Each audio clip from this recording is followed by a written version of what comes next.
Hello, hello. That was a long one. Good lord. Hello, hello, hello. What's up tonight, everyone? Welcome, welcome, welcome. Fine Thursday to you all. Good to see you. Good to see ya. Good to see ya. What is up? Necro Nexus, Island Mile, Tuppa Wolf, Antonio MTG, Zelda Zachbot, Righteous Fury, good to see you tonight, Red R, Psycho Magi, Island and Smile Go. Wait, Islands Mile Go?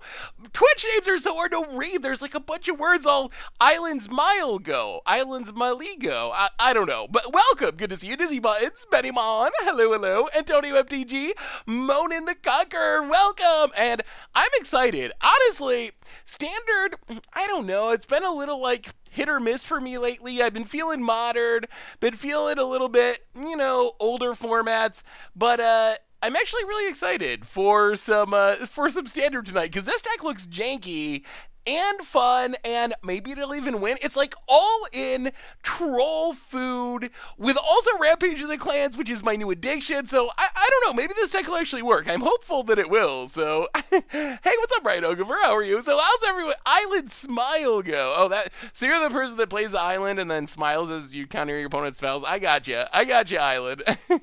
Love the Gets Odds today. Love Underworld Dream and Wheels. Yeah, that was a sweet one. I had a lot of fun with that one. That deck is.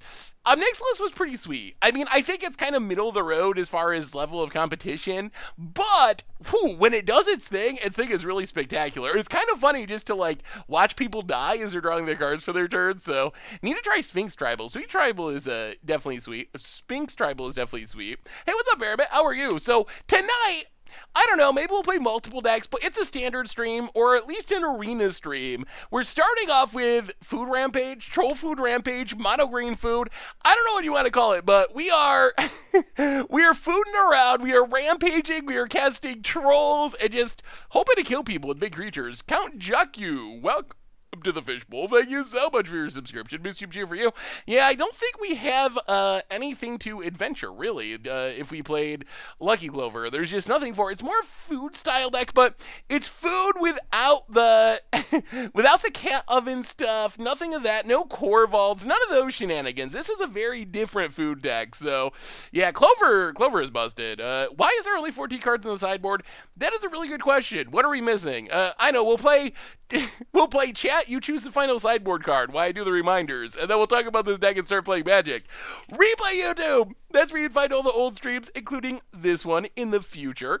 Unseen Spectre for the 41st month. Good lord, I'm doing well. Hopefully you are too. Welcome back to the Fishbowl. Thank you for your subscription. Big soup cheer for you. So yes, replay YouTube. That's where you'd find all the old streams. Normal YouTube, we did some Against the Oddsing with Nixalis, the Hate Twisted, Underworld Dreams, Wheel Shenanigans. If you haven't seen it yet, check it out. It's a pretty sweet one. So that's on the YouTube. Tonight, there's some Budget Commander. There's Crim playing, I believe, Historic going up tomorrow. Commander Clash tomorrow.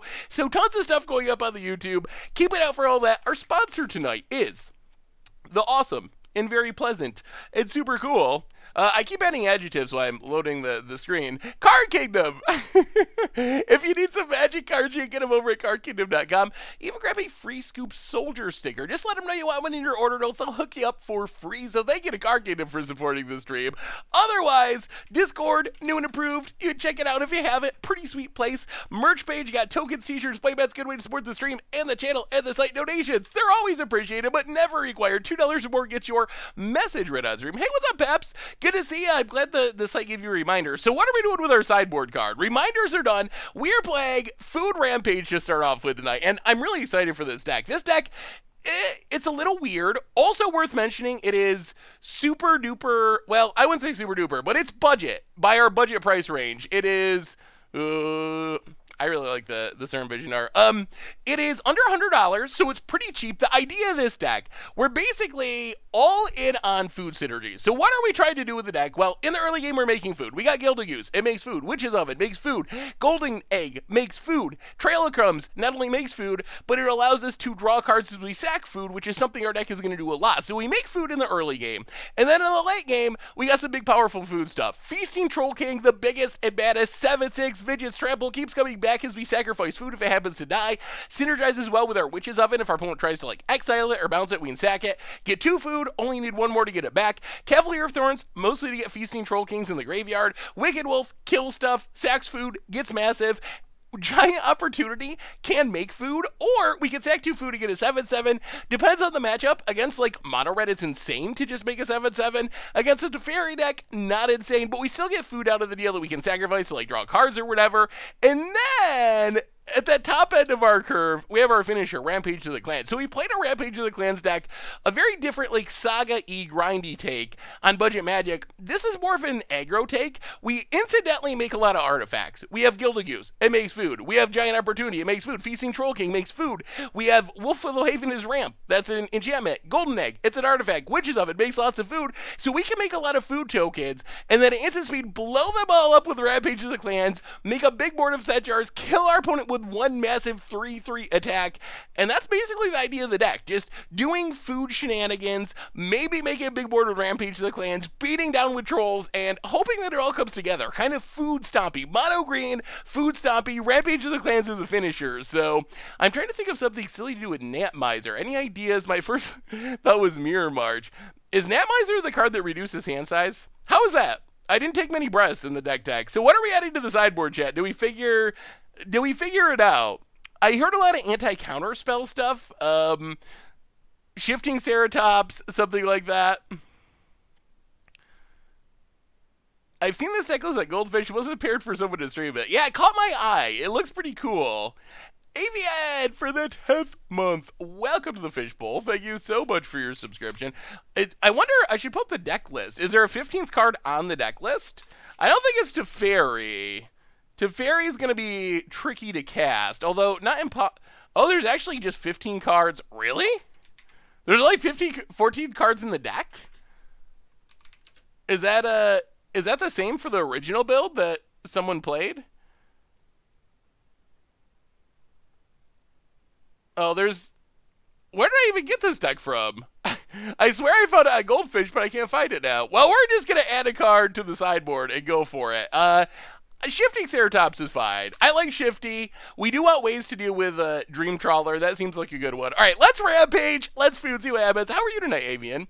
Why not the 4th Troll King isn't legendary? It's just a bit expensive, JSDPD. I mean, you could add it, but ideally we'll mill it over, and it'll be kind of our finisher. There's a bit of a risk of getting flooded with Troll Kings, potentially. Yeah, Rampage of the Clan is cute, but I think it might actually be good in this deck. Yeah, what do you do with reducing hand size, Cocos? That's actually kind of a tricky one.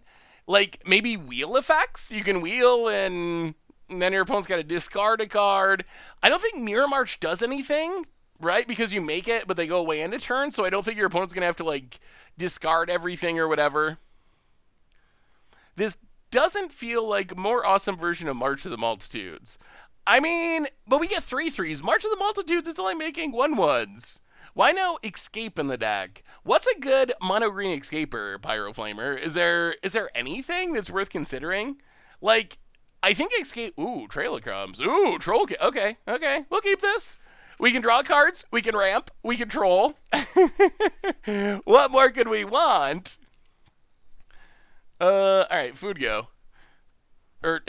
Land go. I got food on the mind. I'm getting hungry already. The Uncommon Spider is pretty good with Escape. Yeah, Uncommon Spider could be worth considering. Well, let's get down our Trail of Crumbs. Why, our opponent doesn't have counter magic up. I don't know how this matchup is going to go. I don't really... I wish I did. This would be a great deck to cosplay a chef's hat. And there's a Teferi. Really? Okay, sure. Well, play the land. Wolf Willow Haven. Trail of Crumbs. Bazadern. Oh, we're going to get Dream Trawlered. This was the deck I found. It does only have 14-card sideboard. Oh, thank you, Peps. Yeah, I don't know why it only has 14 cards in the sideboard. Probably an... Ooh, that's a good one if we can get to it. 1, 2, 3, 4. Well, I think we play... Okay, let's play...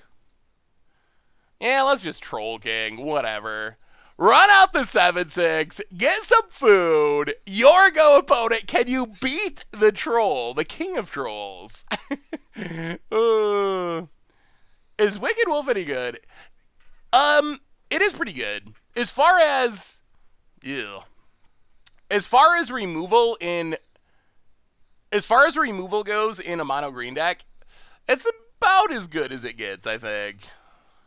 All right, so opponent gets a draw card, passes. We play a land. Now, go to combat, kill Teferi.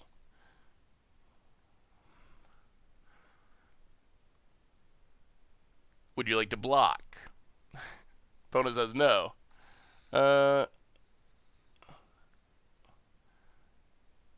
Wicked Wolf.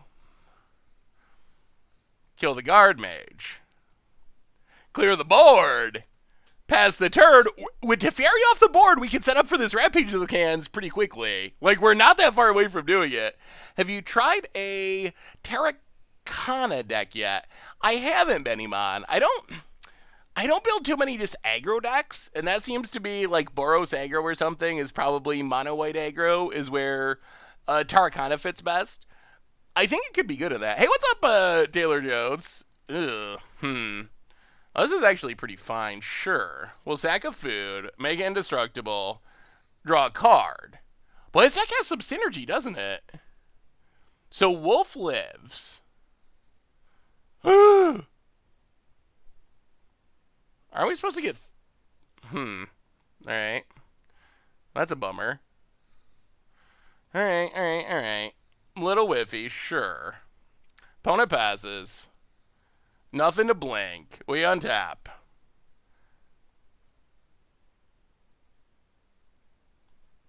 I'll play the land. Troll King. We're going to draw some cards. Trail of Crumbs. 3 triggers. The synergies are stacking up. Number 1. Yes. Trail of Crumbs. Sure. Number 2.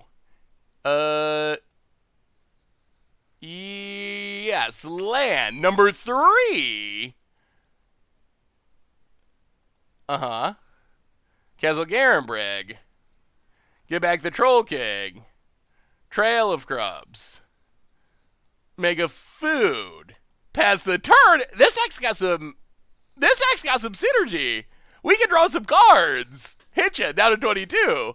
I kind of like this deck. Man, if Oko was in this deck, I mean, if Oko was in the format, this deck wouldn't be good because it would turn Troll into a 3/3. But if Oko was in our deck and our opponents were not allowed to play it, then it would be sweet.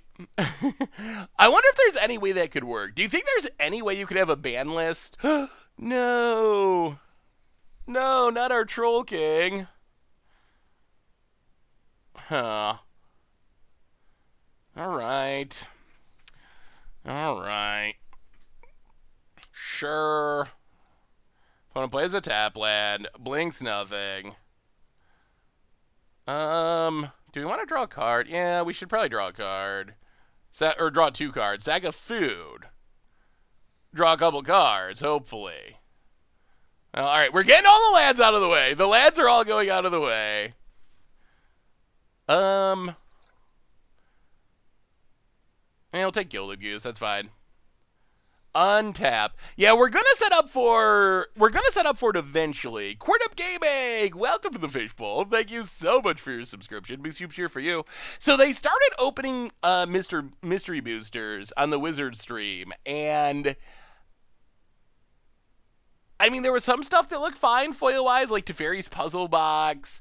I'm trying to think of the highest value foil that I saw. It might be Teferi's puzzle box. Like, so there were some decent foils. There was nothing I saw that was like, oh my god, a foil Black Lotus or anything like that. And then there was also a lot of like janky stuff. So it's just so hard. It's so hard to tell because the set is so big. That is a hard part about this set. It's massive. It's absolutely massive. Which makes it challenging. Well, go to combat, attack you, which makes it challenging to really know how much value there's going to be. I feel like the EV is going to be good, but it's going to be very high variance. That is my prediction. Opponent's at 17. All right, pass it. Let's see what our opponent does. They don't have anything too great to elite guard mage. All right, there's another guard. So they're going to start drawing cards and gaining life. So I think our plan is to set up for a huge end of turn rampage. Like, I think that is the goal that we're working towards. Centriplet would be a good one. Centriplets and intruder alarm. How much? I mean, I'm assuming they're going to post an article once the stream ends. If you see the article, let me know. Wow, Centriplets is... Holy... Really? It's 63... Is that the real price? It's 63... I mean, I'm sure it is. When did that become $63 non-foil? Good lord! That is ridiculously expensive. I had not realized that was such an expensive card. Opponent. Gonna go back to blinking and gaining life. Well, we will sack a food, draw a couple of cards. Centriplets is... Well, that is definitely a good foil. I didn't realize it was that expensive. That's insane. Well, draw some cards. Cavalier. Draw a card. Gingerbread cabin. All right, let's go. One more. We draw a few more cards. Oh, is the foil list up? Oh, yeah. Put the link in the chat if you can, and we will look at it after this round. Ooh, all right. There's a Troll King. All right, we got some action now. So opponent gets to blink. Sure, draws a card. We untap. So we get to... All right, let's think about this. We can Troll King. We'll go to combat. Attack our opponent.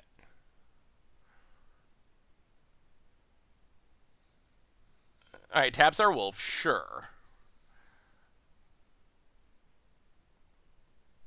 End of turn. All right, we will check the list in a minute. Thank you for the list. Let's finish this round first, and then we'll go over it. Ugh.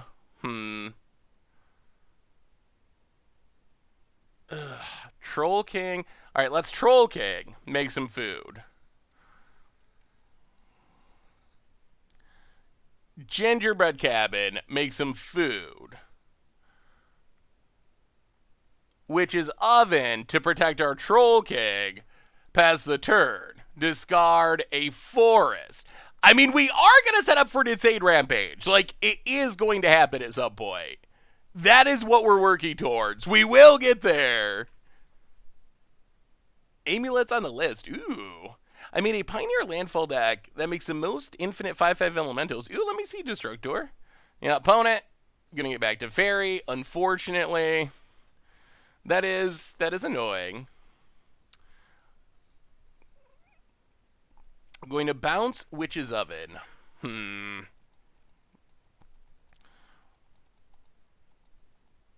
Are they setting up for another Elspeth Conquers death?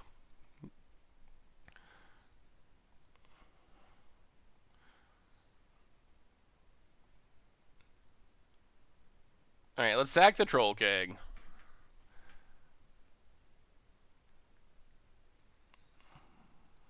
Yup. Ugh.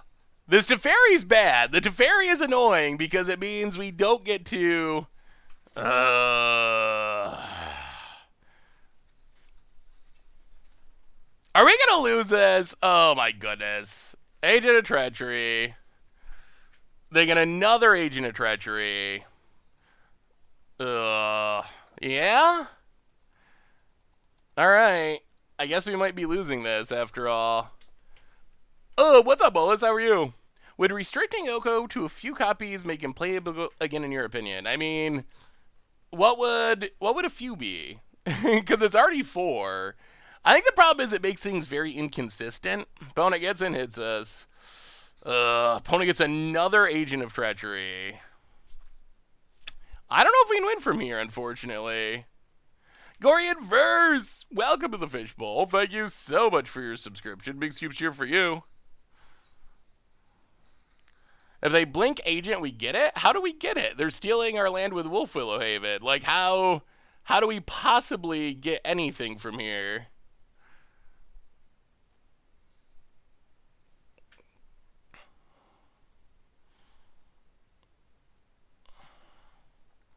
Because we can't kill the Teferi. And because Teferi's a thing... because Teferi's a thing, we can't Rampage at instant speed. We know there's Rest in their deck, though. If we just cast Rampage, we lose to Teferi. I think that's the issue. We need Teferi off the battlefield before we Rampage.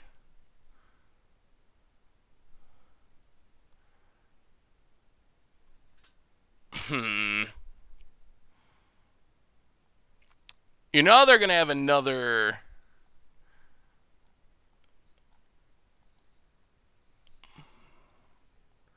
You know they're going to have another Agent of Treachery coming to keep stealing our stuff. Well... Troll King... If they don't, like, someday we will get to Rampage them. Teferi is like the kryptonite for this deck. Like, Teferi is just so insane against what we want to do with this deck. I really hate Teferi. Hopefully Teferi's not on the foil list. Hopefully Teferi just goes away forever. That would make me a little happy. Pass the turn. Opponent, taking up Teferi. Yeah. Yeah, Teferi is, oh man, just a miserable Magic the Gathering card. Another Elspeth Conquers Death. Going at Troll King. Well, we can sack the Troll King. But this means that Teferi's going to live again. Flibblethip to draw a card.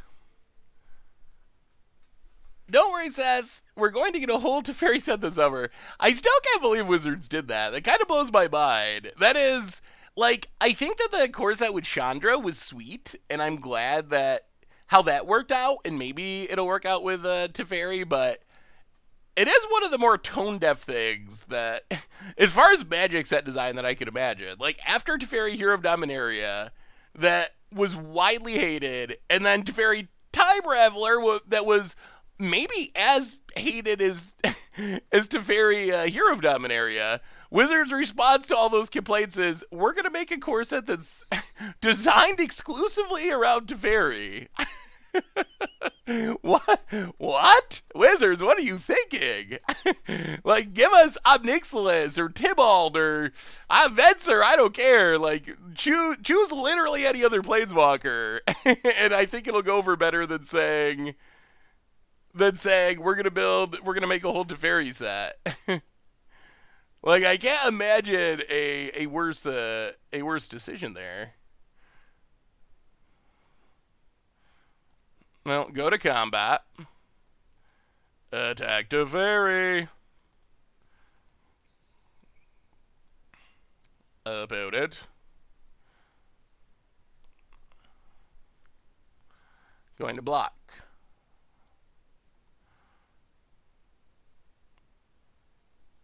Well, sack of food.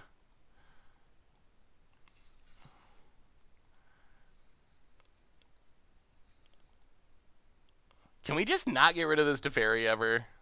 Is that where this is heading? Get a Witch's Oven.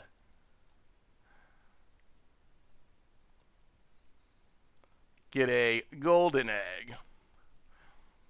Alright. Grow the Wolf. Bounces off of each other.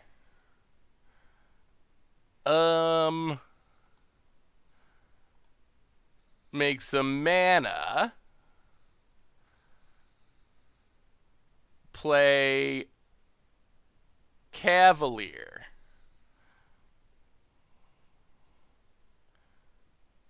Mill some cards.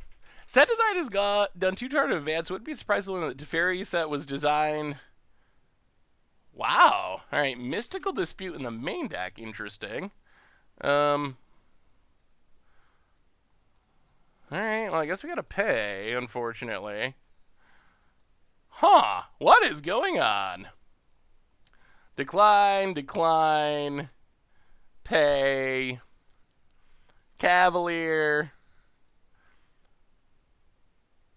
Gets a land, sort of. Mill stuff. Play the goose. Castle Garrett Brigg.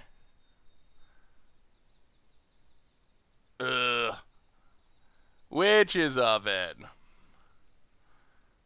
Pass the turn. Blue Eye Control has been running Mystical Dispute main deck as a mirror breaker. Yeah, I haven't played much standard in like the last week because of that. Heisenberg, how are you tonight? For the 30th month, welcome to the Fishbowl. Thank you so much for your subscription. Big super cheer for you. Yeah, I think we're just going to lose here. Like, our opponent can start tapping our stuff and attacking. I guess we're probably just going to have to cast Rampage of the Clans and be like, I hope you don't have a Wrath. That seems unlikely that our opponent actually does not have a Wrath, but that might be where we're at. Yeah, Blue Light Blink is fun. I don't know if we played it on stream, but I think we played it on stream a while ago.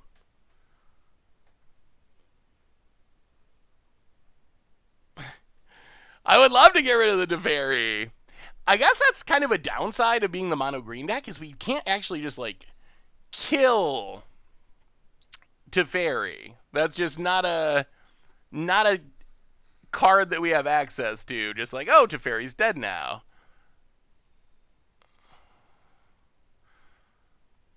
Alright, so we untap. Very expensive giant opportunity.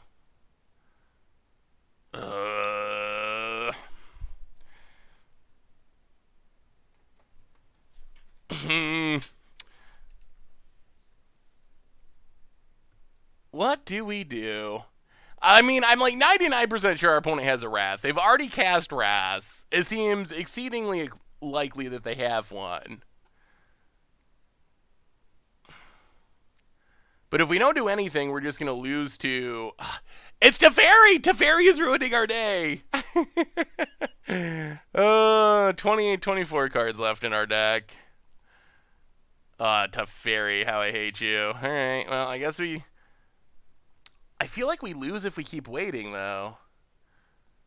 Alright, whatever. Rampage of the Clans. If they got it, they got it, and that's the game, and hooray for everyone. We go on to game 2. Hey, what's up, Dylan? How are you? It's just, like, so much more effective if we do it at instant speed and untap and win, and that's the board state we got, but Teferi just ruins it.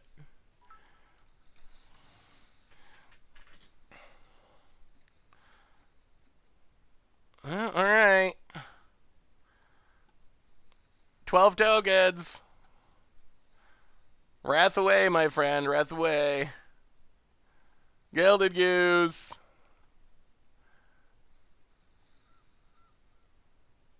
Land, go. Alright. Alright, Teferi. No attacks. Pass the turn. You have to do it a few turns ago. We never had a window a few turns ago without our opponent having Teferi. Or without our opponent having the possibility of wrathing our board and us losing. Opponent taps and taps. Sure, untaps.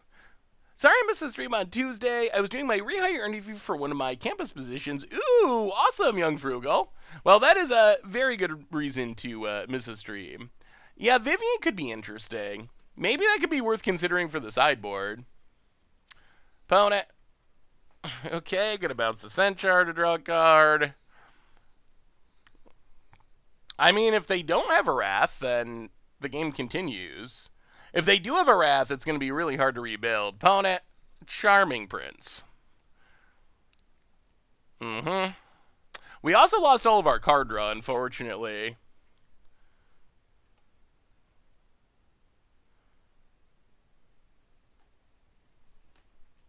I don't actually think we have lethal. Two to the top, all right. I don't actually think we have lethal here, which is unfortunate. Boot it. 1, 2, 3. More Teferis. I don't know who Dan Deacon is, honestly. Boot it. Gonna bounce the Zenjar with Teferi, draw a card. Build a sweet historic deck with it. Alright. Well, on to game number 2. Ugh. Teferi. Who is Dan Deacon? Let me see your deck, Leon Stew. Sounds interesting. Huh. The link isn't working for me at the moment. Well, our deck did what we wanted to, but a card called Teferi Time Raveler exists, and it makes it a little bit less appealing. Alright, so what do we have that can interact with what our opponent's doing?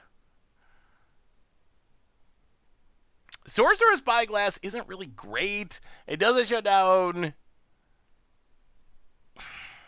Doesn't really shut down Teferi.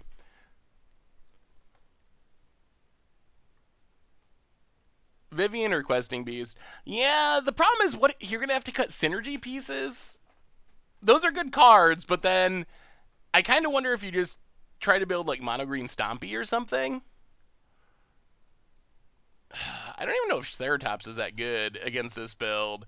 We could try to bring in like Shadow Spears. Yeah, Giant Opportunity's got to go. It's just the worst card imaginable against Teferi. Momo, welcome to the Fishbowl. Thank you so much for your subscription. Big soup cheer for you. Hey Seth, do you have any tips or advice for people new to Moto? I downloaded it, made an account. I want to get the most out of it and the 100 play points that come with the starter pack. Ooh, there's actually a video on YouTube that I made about getting started on Moto. It's a little old. I got to do an update of it, but I would definitely check that out. I think that has a lot of good information.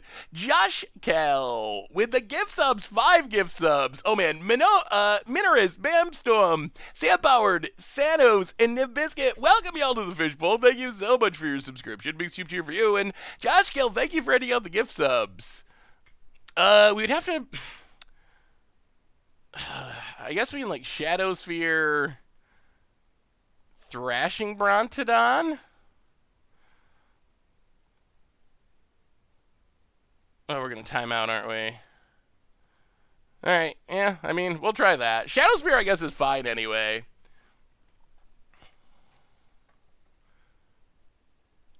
Variant for the 37th month. Welcome to the Fishbowl. Thank you so much for your subscription. Big soup cheer for you. I don't think we really have anything to do with Wilderness Reclamation in this deck.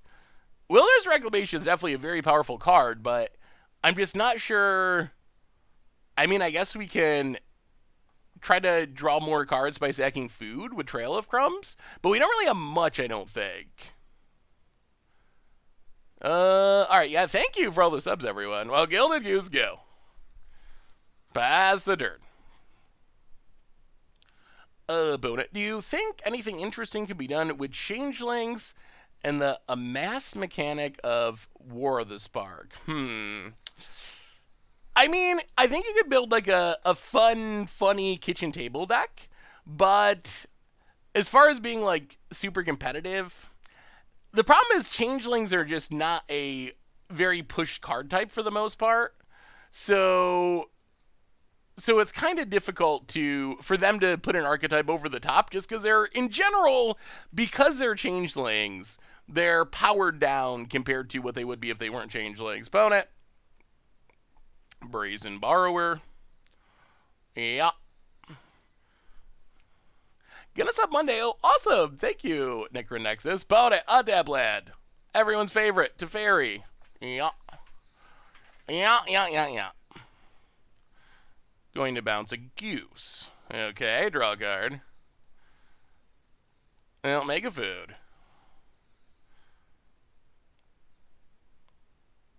Well, play Witch's Oven. Play a goose. Pass the turn. Yeah, here comes the Teferis. Bout it, lad. Yeah, Teferi seems very good against what our deck's trying to do. Callous Oven is better than Cat Oven changed my mind. Flibblefip. I mean, the cat synergies are pretty powerful. Day and Wildfire for the 16th month. Tuned up Parmicon Flicker. Forgot to add Felidar Guard. Ooh, that seems like a good addition. Welcome back to the Fishbowl. Thank you so much for your subscription. Big super cheer for you. Thank you. Boat it. Passing. Well, I guess we spend some food. We would like to hit our lands, so sack of food. Oh man, we're gonna get Ether Gusted, aren't we? Ether Gusted and Cry.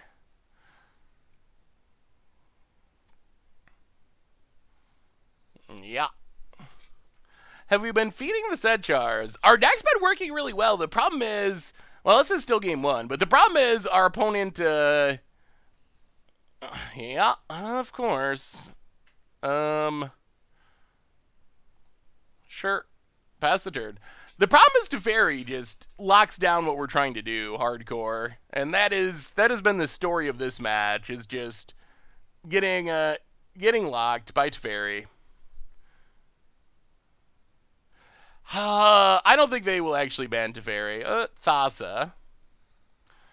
Well, we are like, yeah, we're just kind of stacks out of the game. Gets in, hits us. And our opponent's to Agent of Treachery, so in 2 turns, so it might be time to move on to the next one.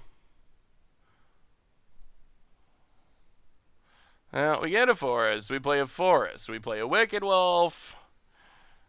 We kill Flibblefip. We pass the turn. Well, I guess the good news is that I really like how our deck is functioned. Like, you can see the power level of the deck. The problem is just our opponent is playing a broken card that and they've drawn it consistently. Hey, see you, Benny. Thanks for bringing it out.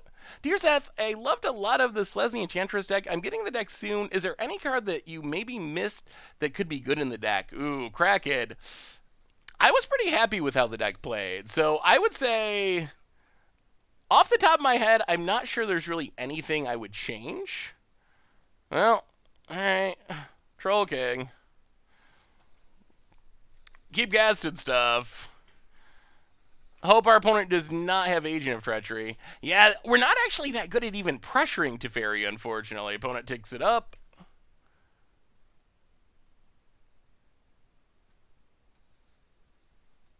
Opponent. Hey, what's up, Vestmaster? How are you? Manadorks TV. I'm no fun watching Inevitably So Lost. What would you suggest, Manadorks? Would you just concede? I mean, I don't even know if it's like an inevitable loss. Opponent's going to pick up Elspeth Conquers Death, draw a card.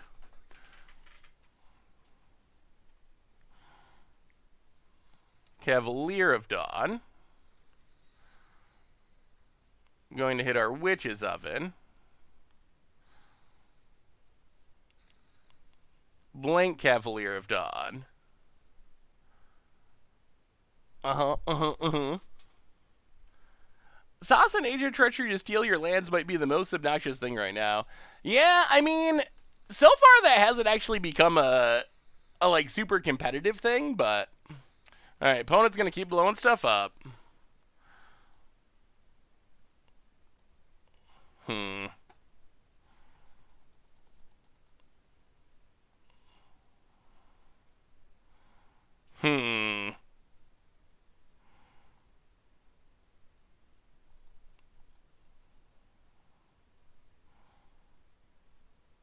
No, go to combat. Attack Teferi, attack Teferi.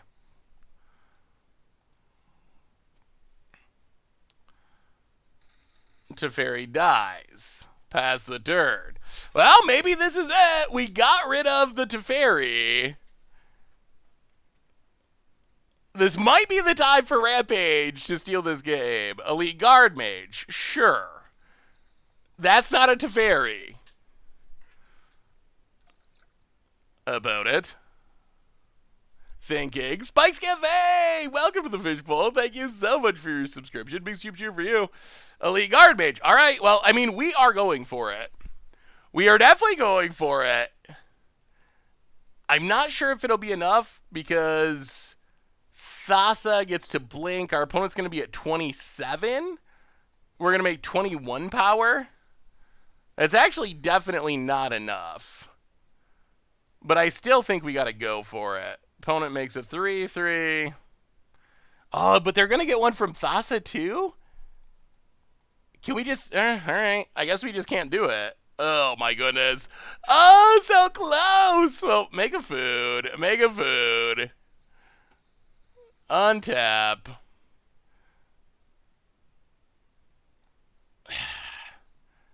Troll King. Actually, do we Troll King? How can we possibly win this? The Thassa's going to keep blinking. I'll play Wicked Wolf. Kill Elite Guard Mage. Trail of Crumbs. Sack of food. Pass the turn. What are we getting punted for? Pass the turn. Rampage of the Clans. So I believe that Thassa still gets destroyed. Maybe. All right. Let's just go to the next match. I'm not really interested in doing this any longer. On to the next one.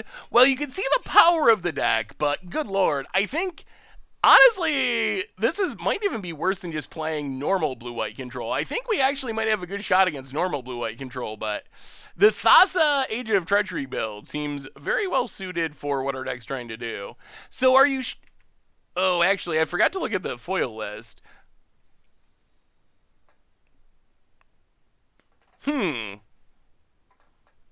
Interesting. You might be correct. I would have to double check it. I was thinking that Thassa is destroyed. It just doesn't actually go to the graveyard because it's indestructible. But maybe you probably are right.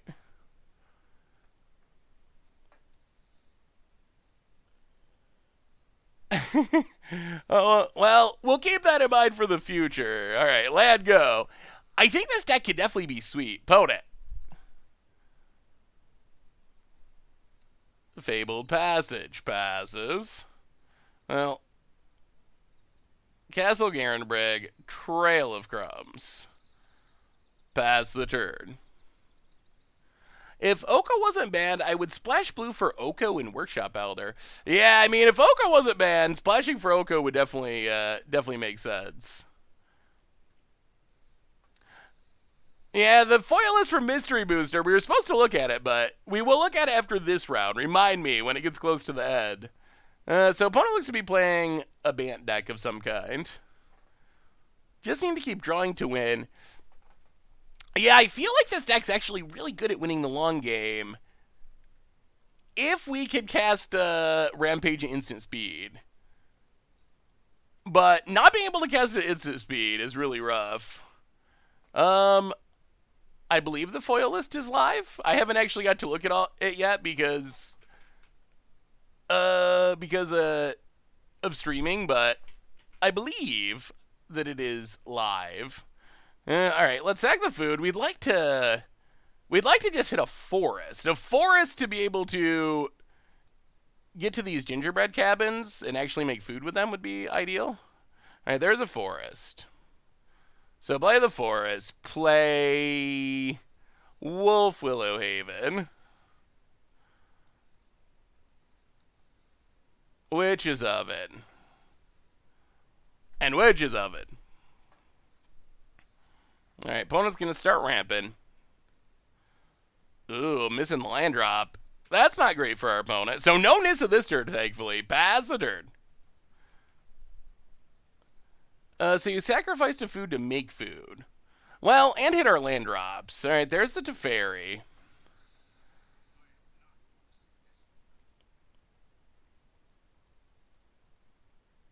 Opponent going to bounce Wolf Willowhaven. Sure. I wonder if it's ever right to just run out like a super fast, super early. Ugh. We need one more forest.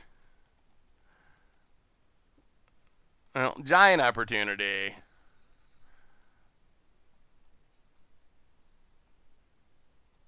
Sack the food, draw a card.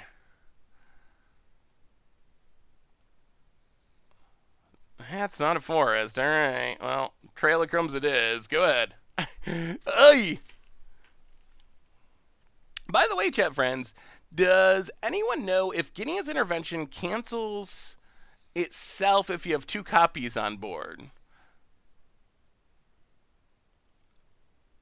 No, you can have multiples on board. What card did you have trouble with, Fungaroo?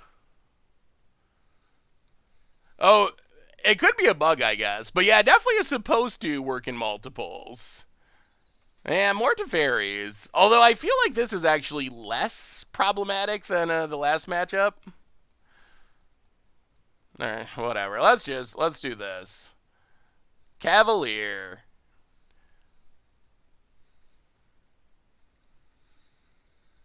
Get a forest. Gingerbread cabin. Make a food. Trail of crumbs. Pass the turn. All right, we're close. 1, 2, 3, 4, 5, 6, 7. All right, so all we want to do, we want to kill Teferi, step 1. Rampage, kill you. That is, all right. Well, the kill Teferi plan is going to get trickier, sure. Oh, my. Oh, well, that's, I can't blame you on that, for that, chat. That was my fault. Yes. This is a mono-green food deck. Mono-green troll rampage food. Well, let's see if we can draw some cards. Yeah, that was definitely a punt from just not paying enough attention and playing too quick. I'll take Golden Egg. No threats, eh? That's going to make the getting rid of Teferi part harder. Play Golden Egg. Land.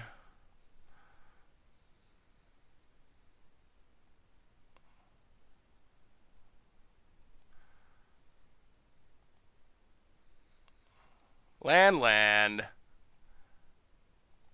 Pass the turn. Opponent takes it up. What do you got about it? Ugh, Nissa. I wonder if this deck needs to be mono green. Why never put a Wolf Haven on Castle Garenbrig? It shouldn't make a difference, right? It still should add an extra mana, right? I believe. Opponent taking up Teferi. Well, opponent's got all the land in the west now. Gets in, hits us. Passes. How much? Well, all right, let's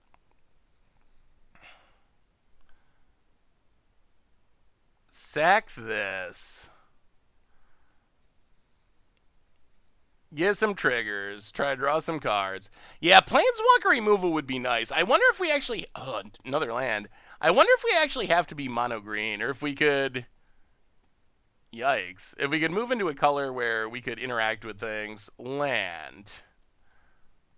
No, play the goose. Get a food. Sack the food. Draw some cards.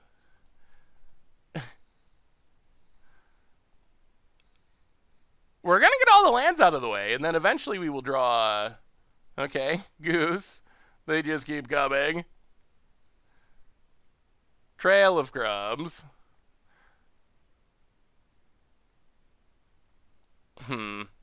Play a Goose.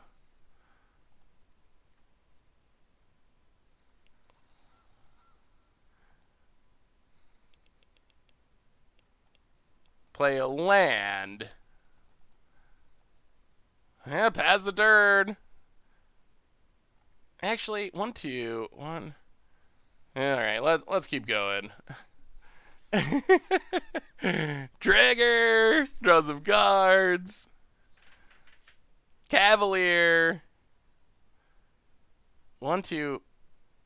Ugh, we don't have enough mana for it anymore. All right. Castle Garenbrig. Well, pass the turn. I don't know. I guess the other thing we could do is just start, like, firing off. Maybe we should just be firing off fast Rampage of the clans. Like, that would be the other option. I feel like waiting until it's lethal makes sense because we've been playing against Wrath decks exclusively so far. But maybe just, like, firing it off and making, like, a few things early in the game is the way to go. Like, maybe that's what we're supposed to do against Teferi, is just, like, play more like an all-in combo deck. Does Mystery Booster reprints from 8th edition have white borders? I believe they said they're all black border cards. So I'm going to say no. Opponent. Yeah, maybe Questing Beast would be worth it. Opponent, 10 mana. Huge Crosses. We got a lot of geese. If you can get 3 or 4 guys on turn 2 or 3, well, I mean, it wouldn't be turn 2 or 3. It'd probably be more like 3 or 4. We might be able to get like 3 guys. 4 is a little bit easier. But I mean, maybe we should try playing it like that next game, depending on the matchup. If it's another Teferi Infinite Planeswalker matchup. Oh, what I would give to be able to kill a Teferi. Opponent gets it, it's us. Yeah.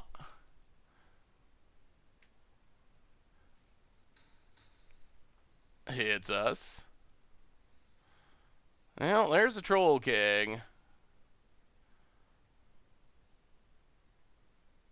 Well, Cavalier.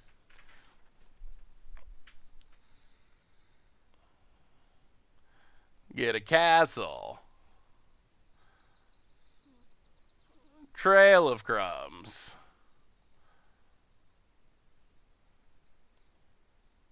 Make a food. Land Troll King. Make some food.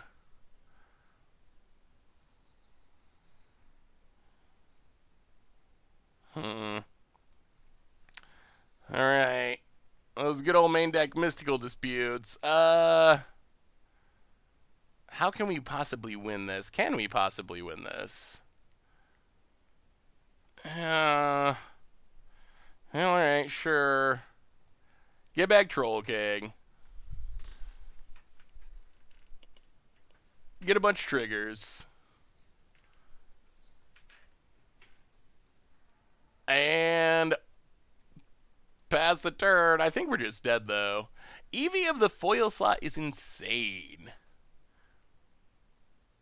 How many? 121 cards. Opponent, Tranquil Cove. How much, Elspeth Conquers Death. Yeah, alright, let's go to game 2. Boy. Oh, I feel like, okay, so if we get a chance to just play an early Rampage of the Clans, we're just gonna do it. I don't know. My initial take is that's not the way to play the deck, but the way we have been playing the deck against these Teferi matchups has not been working. So maybe we gotta try something else and just fire it off in hope. That might be what we gotta do. Yeah, we just can't kill a planeswalker. Return to nature, no. Brontodon, no. Ambusher, meh? I guess it's okay. I guess we gotta go down Giant Opportunity, because it's very bad against a fairy. So, Ceratops, Ambusher, and... Once in the future? Run it like that? Yeah, I mean, that is a pretty good EV. I think my main concern is just... I think the EV for the set is very solid.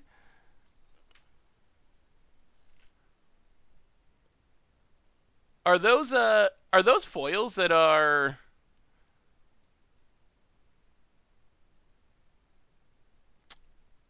Oh, how do I see the foil prices from a deck list? So the value is actually way higher than that. I'm not sure how to see it. But yeah, it looks like the value is incredibly high. Oh, the mystery boosters.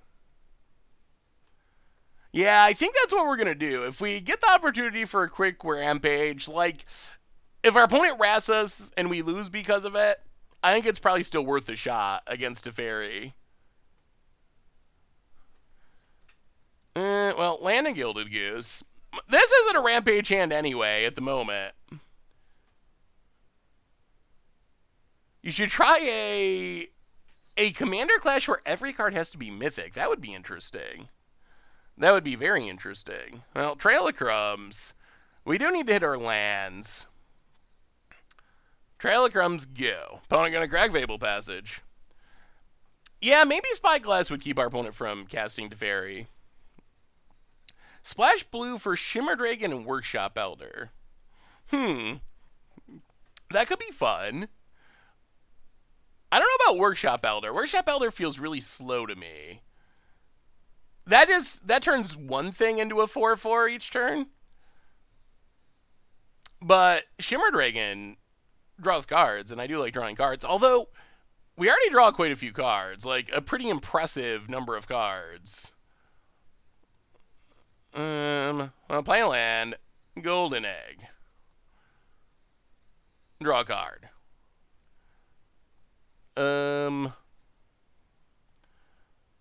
Witch's Oven.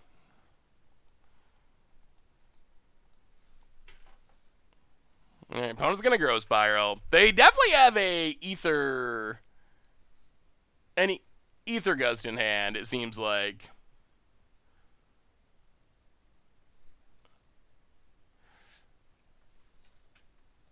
Yeah, it seems like the value of the foils from Mystery Boosters is decent, which is definitely good. I think my only concern with the set isn't so much that the value is bad. It's more just the set is so big that the variance is going to be super high. Well, that's Wicked Wolf, so we have a clock. Kill Knight of Autumn.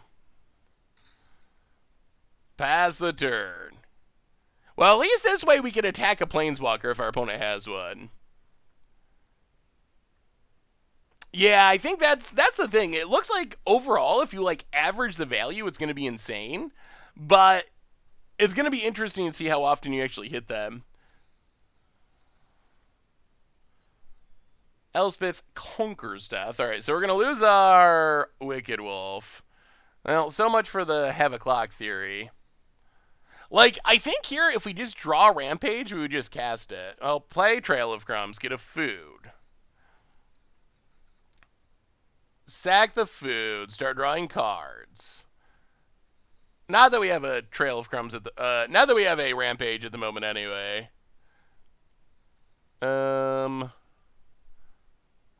Wolf Willowhaven. And Castle Garenbrig. Castle Garenbrig. Wolf Willowhaven. Pass the turn. You need to be attacking with Goose more to send a message. Maybe that's what we need to do. We need to get frisky with the Goose. Bonnet, land, and Narset. Ticks down. Well, we don't technically draw cards anyway, so And there's a Teferi. All right. The Planeswalker stack has been assembled. Picks up. Well, play a goose.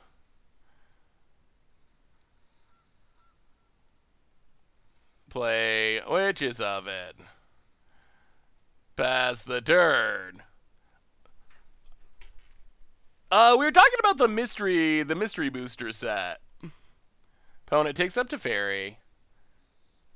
Boy, I feel like we draw a lot of cards, but we never have a clock. Oh dear, here comes Nissa. I feel like the last two games we've just had Gilded Geese and never had anything that could actually pressure our opponent. There's the Nissa. Alright.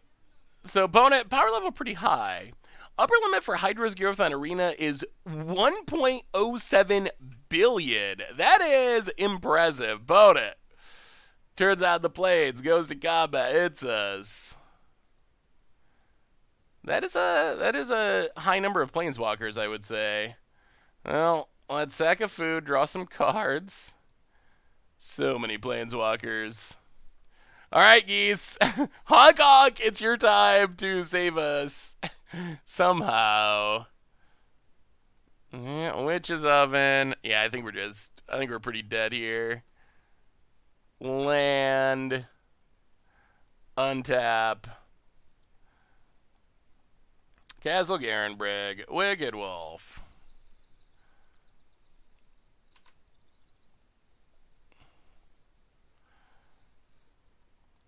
Fight the plains.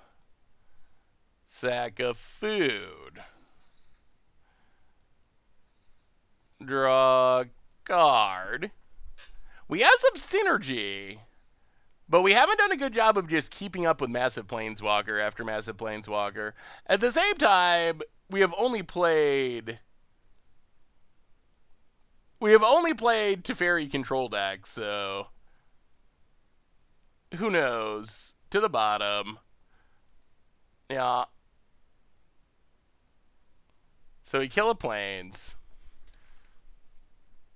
Yeah, black would add some removal. Did you like this state? Oh, there's an instant speed wrath. Well, sack of food.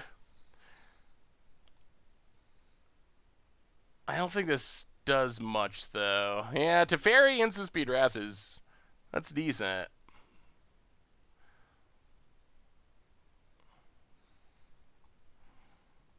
Yeah, sack a goose. Get a food. Don't get to draw a card because Planeswalker stacks. Yeah. Alright, pass the turn. So, yeah, the set is like 1,500. Alright. Alright, let's try this. Let's try one more. But first, let's look at this foil list that they published. So, Mystery Booster foil list. Oh boy. Someone put it on Goldfish. I'm gonna look at the Goldfish version. I think it's a little easier to see. So this is non-foil prices. I don't think there's a way to just change a deck list to foils easily. So this is the price for non-foil. So the foil price should be significantly higher. So these are all the foils. So the set, basically you get a foil per pack, which is nice. But that means that all these cards are essentially the same rarity. So your odds of getting, I don't know, Amulet of Vigor, one of the more expensive cards on the list, which in foil, $50. So your odds of getting that is the same as getting an Iron Mirror, let's say, which I assume is worth less for the most part. This says $6 for foil, $3 for that one. So, well, I mean, I guess that's not worth less. Worthless. It's worth less, but not worthless. So that's a foil list. Land-wise, I mean, it seems like a pretty interesting list. You get some fun janky stuff. It's got a lot of against odds cards. Helix Pinnacle, Braid of Fire, old against odds cards, Intruder Alarm, Paradox Age, Puka's Mischief, against odds card. Zord Weirding would have been an against odds card if it was a bugged up Moto. Conspiracy, Man, this is actually this reads very against the odds. Like knowledge pool, classic against the odds card. That is kind of sweet. So you get a lot of like casual janky stuff, but it's stuff that actually has some amount of value. Like I think even those cards we were reading off, like how much is a knowledge pool? It's got to be worth like $10. That's still a decent value. Panglacial Orb, classic against odds card. So I like this list. They're not like constructed staples. They're more like janky fun cards for the most part. There are some constructed staples like Amulet, but I mean, it seems like a pretty decent list. These are the mystery boosters, the local game store edition that is coming out shortly. Similar, sort of like a mixture between Chaos Draft in a Cube Draft, maybe. All right, let's try to Rampage here. So we're on the Cast Rampage First Opportunity Possible plan. How much are they selling for? Are they like master set prices? It's kind of a weird, somewhat confusing product. We're going to keep this. We don't have a threat, but we get a redraw. We got ramp. Give us a troll gig. Give us something. Yeah, witches up and go. Yeah, I mean, it seems like the value's good. You could post Magic Links, Bigfoot. So around $100 for 24 packs. So a little bit more expensive than a normal pack, but not massively more expensive. I mean, it seems worth it. Just from that foil list, it actually seems like the value's pretty good. The only thing I would warn you is any individual box, the odds of winning are probably a bit lower just because the variance is going to be super high. Well, draw a card. Draw a card. Oh, is this Simic Flash? I would rather play Simic Ramp, I think. Ugh. We need to resolve this Trail of Crubs. Oh, dear. All right, so it's definitely Simic Flash. Ugh. Well, we'll see. Podent. Temple. Scry. Yeah, this is not exactly what we were hoping to see. What are the chances? What are the chances for you to try a monster I've created would fit your style? Well, let me see, real Rorix. Oh, Castle Gambit. We gotta try it. If they have a hard counter, then they got a hard counter. All right, so Trail of Crumb resolves. We can sacrifice Golden Egg, make a mana, spend that mana to look for something. Cavalier. Well, that's something. Same plan. Sag it. Mana. Maybe we just need to go really heavy on anti-counterspell and control stuff in the sideboard. Because it seems like that's all we've played is Teferi decks with main deck counterspells. This isn't Teferi, but this is the most extreme of the counterspell deck. Ooh, Golos! That looks super fun. Roxar. That does look like a kind of deck I would enjoy. Rampage of the Clans. Well, yeah, we're only getting 3 creatures? That's not that many. Well, yeah, Frilled Mysticas.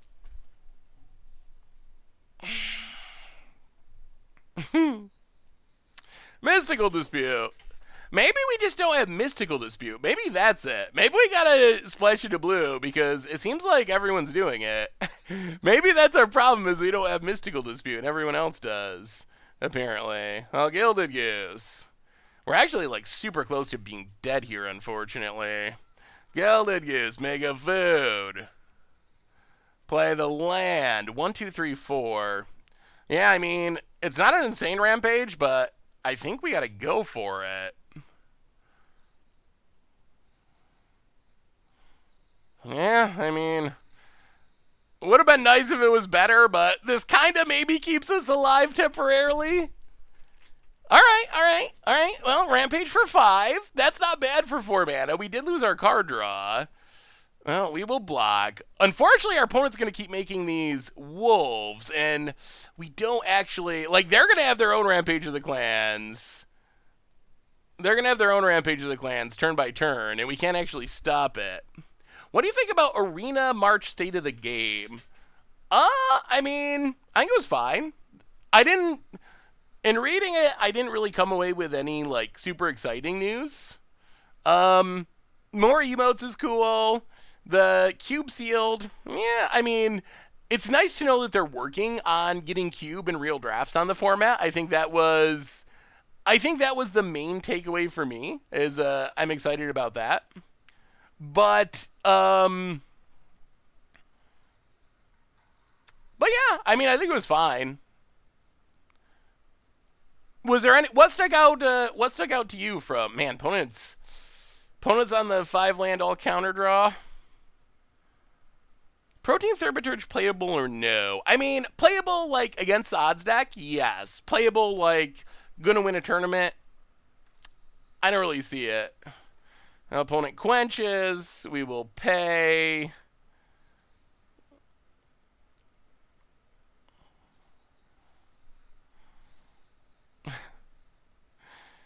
All right, and back to Modern and Pioneer. Ikoria, when are you coming? Pioneer Masters. So the Pioneer Master thing, a lot of people seem to get really excited about that. I didn't read that as anything like super new or interesting. I read that as just what we had heard about before, which is making remix sets and master sets to get Pioneer cards on Pioneer cards. Well, I don't think we're actually switching to Pioneer tonight.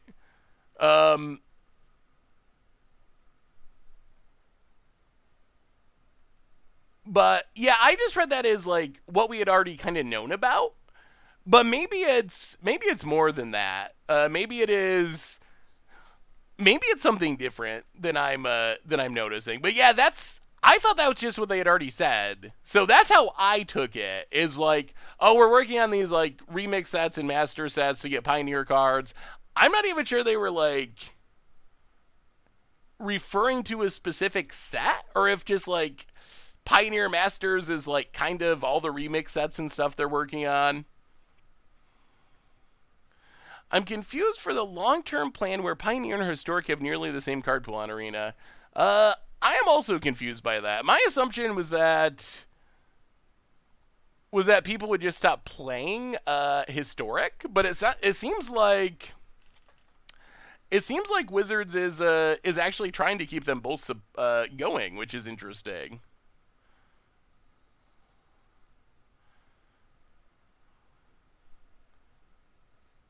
Well, all right. We'll keep this. Yeah, maybe we gotta add a lot more anti-counter spell stuff into this deck. If the meta is just all counters, then we might just want like four shifting Ceratops in the sideboard or something. Yeah, it'll be interesting. My question is, will anyone still play Historic when Pioneer is an option? I think that's the question. And I don't actually really know the answer. Alright. Giant opportunity. What do you say about it? Quench away. I like how many secret layer cards were printed into mystery boosters. Yeah, that is a little bit interesting that they're printing them both in two places very close to each other. Somewhat surprising, I would say. Well, Witch's Oven. Yeah, we probably have to update the sideboard on this deck. Is there a way to check the status on an order of secret layer drops? I assume you get something in your email, but not that I'm aware of. Phyrexian Arena is not in Pioneer. Huh? What is... Really? What is going on? What is happening? What in the world is happening in this game? All right, forest, sure. Oh, so opponent's gonna start drawing cards. Oh my goodness. Maybe this deck just isn't good. I really wanted this deck to be good so badly, but maybe this deck's just horrible. Well, opponent's gonna get to start drawing cards past the turn. Yeah, that I have not ever seen anyone play this in standard. This is literally the first time I've seen it. Ever. Opponent. I mean, it seems like it could be a decent card. You need a lot of green in the meta, though. At 4 mana, it's pretty bad. At 2 mana, it's really good. You never got a shipping memo. Interesting. Well, opponent gets in, hits us, starts drawing them cards. Opponent passes. Well, alright, opponent. We cast a card and you can't do anything about it.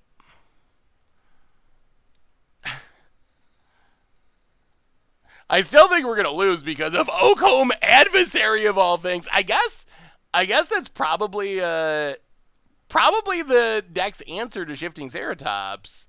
Just play this Death Toucher that can block and actually kill it. Which makes some amount of sense. Like, this is going to stop our Ceratops if our opponent leaves it back. Alright, there's the Ambusher. Boy, is this deck not going to be anything? Ay.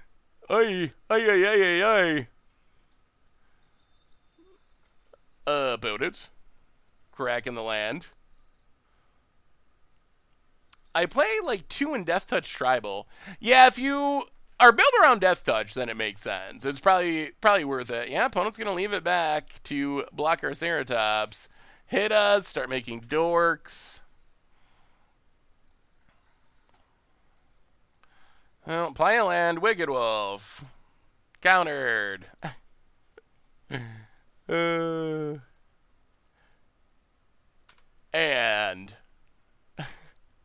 the countdown is on.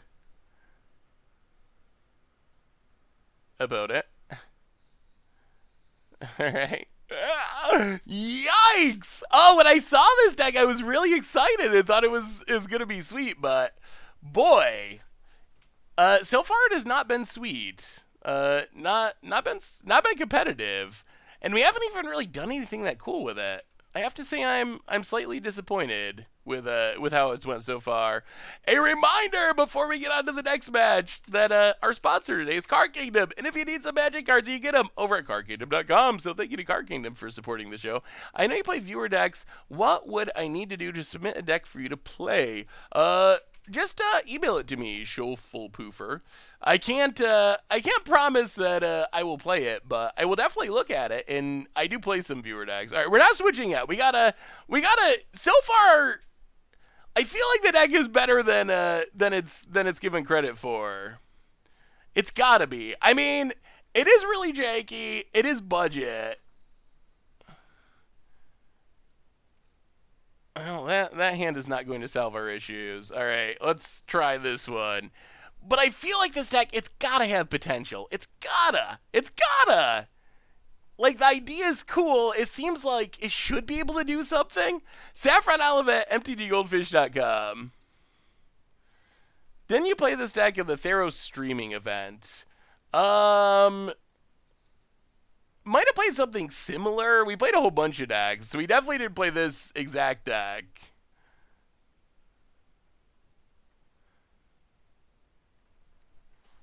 Yeah, I do like Theros Beyond Death Draft. I have found it to be fairly enjoyable. Well, run out our stuff. 1, 2, 3. So right now we get 4. So this is where I think, like, if we don't draw anything next turn, I think we just Rampage. Like, I would like to be getting more value out of it, but make 4 things? Like, I guess that's what we do. Just run it out and be like, all right. Can you beat Zenchars? Kill you. I mean, maybe this is what we got to be doing, is just firing it off as quickly as possible, hitting you. If you got a Wrath, we dumped our hand. Kind of like, okay, yep, and now we concede. kind of like a all-in red deck or something, where you just go for it. If it doesn't work, you scoop it up, go on to the next game, like that. I mean, but that didn't work either. No matter what we do, it just doesn't work with this deck. You've never understood draft. Yeah, it definitely takes some practicing. Hey Seth, I love budget Magic, but with Arena, some of the budget lists are 25 rares. Any thoughts on doing an Arena budget Magic where, say, 5 or less rare wilds? Ooh, well, Iggy Bear, that's something that has definitely been considered. I just have not really figured out. Yeah, that's something that could happen in the future. I think the challenge is, in all honesty, you don't get much for like 5 rare wild cards. Like that is kind of a big part of the issue. So it's very limited as far as decks that can actually be competitive. Like sometimes you can make like a mono blue deck or a mono red deck, but there's just not a very high number of decks that are actually competitive in that price range. So that's kind of the concern, I think, is I think it would be something you could maybe sneak in once in a while, but I don't know if there's enough decks where you could do that as a regular, like, weekly series. Yeah, we've just played, I mean, apparently the meta is just 100% banned. 100% banned in counterspell decks. I mean, I'm sure it's not 100%, but that has been what we've played tonight, is just 100% Bant, blue-white, Simic Flash, just as many counters as possible. Which kind of makes me want to play, like, mono-red, I guess, from a more competitive perspective. Although I don't want to play mono-red because it's mono-red. Well, get our ramp on, pass the turn. Yeah, there's been a lot of rafts and a lot of counter spells. Well, if we switch and play something else for the second part of the stream, what should we play? Griff, welcome to the Fishbowl. Thank you so much for your subscription. Big soup cheer for you. Thank you, thank you, thank you. First time sub, definitely appreciate it. Opponent running out the grazers.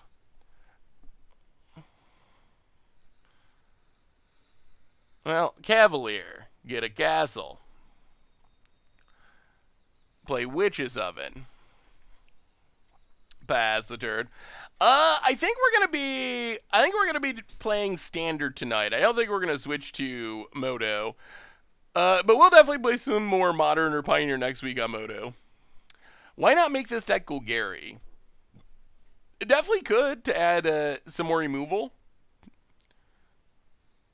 That could be something that's worth considering, at least. I do have to say, I appreciate how horrible these grazers are.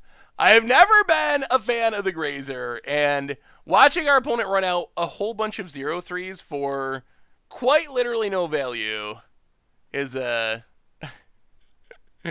warming my sad little heart that has not been able to kill anyone with Rampage of the Clans. So that's been good, at least. I do appreciate that. Opponent realizing what I realized a long time ago, Ebriel Grazer. Not what you want to be playing 3 turns in a row. How about the Wanderer Command the Dreadhorde deck? Ooh. Does that, I'd have to build that. Definitely understand. Budget Magic pre-arena was usually cool. Concept of the mana base. Now, wildcards being new currency, even more difficult. Since I like playing Rampage, I can't see myself. Yeah, that is definitely a challenge of Budget Magic, Iggy, the mayor. Are you out of here, test subject? Thank you for hanging out. Having a wonderful night. We'll be back on Monday to do some more something. Yeah, that's definitely one of the challenges with Budget Magic at the moment. You can focus it on Arena, but then you have a couple of issues. Like, one of the issues is the definition of budget is really sticky. because it depends on how you play Arena. Kurek, welcome to the Fishbowl. Thank you so much for your subscription. Big soup cheer for you. So for some people, like, gonna get our food bounce. So for some people, like, 5 wild cards is right. For other people, 15 wild cards is probably budget. So the budget problem is sticky, and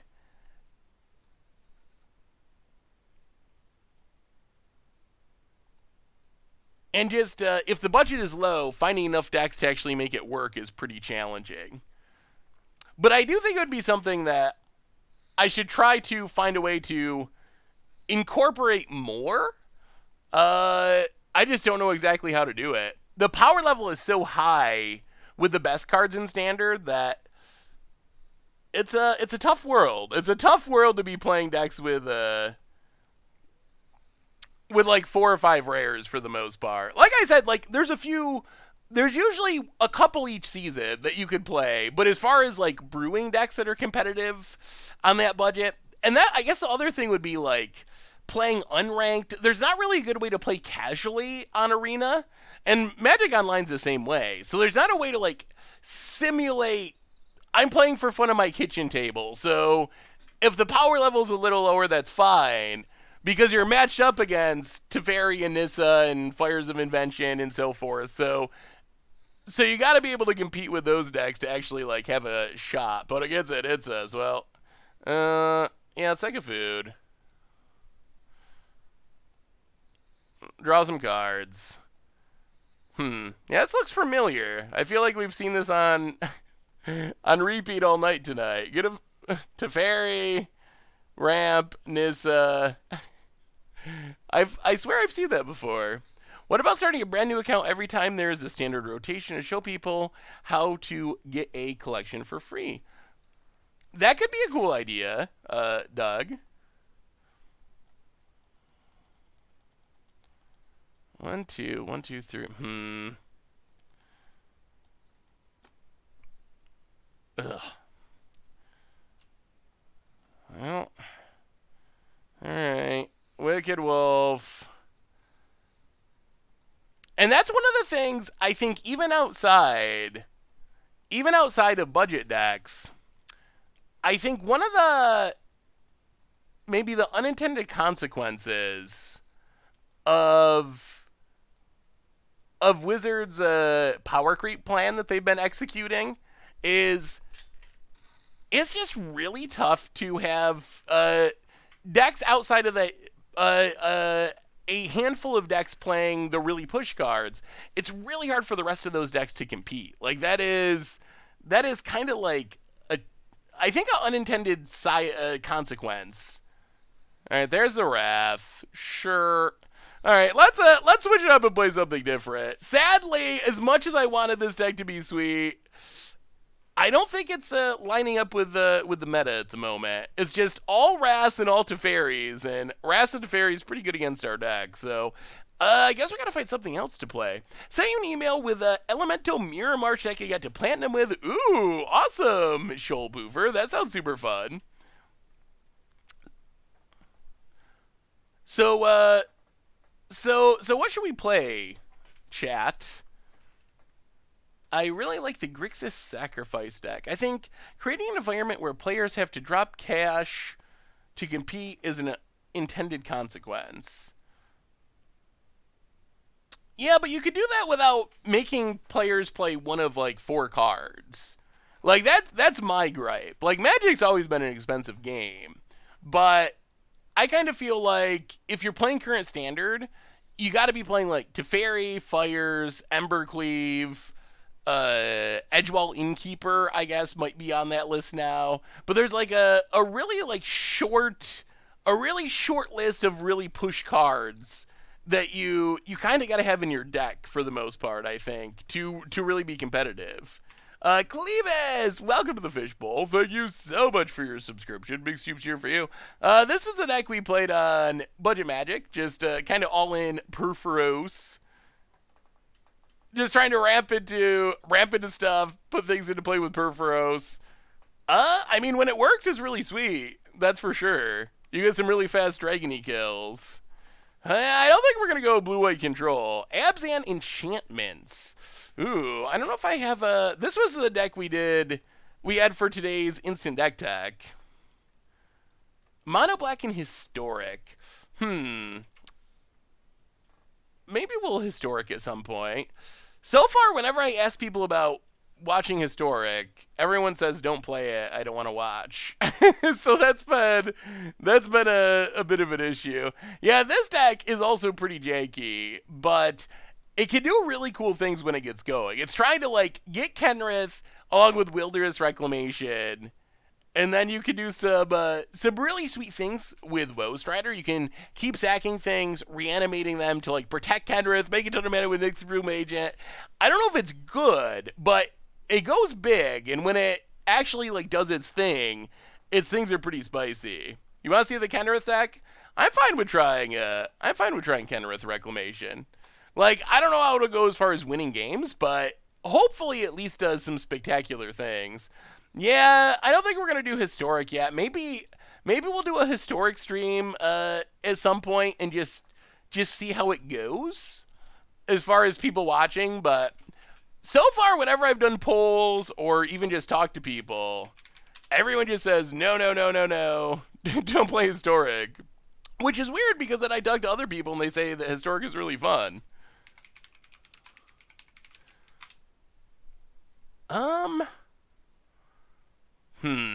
Boy. I'm actually pretty tempted to keep this. We need green mana. Yeah, we're going to keep this. We're a 5-color deck. Our mana's bad. But we have Kenrith and Wilderness Reclamation, which is basically our combo. Like, that is what we want more than anything. Hey! It's this deck again.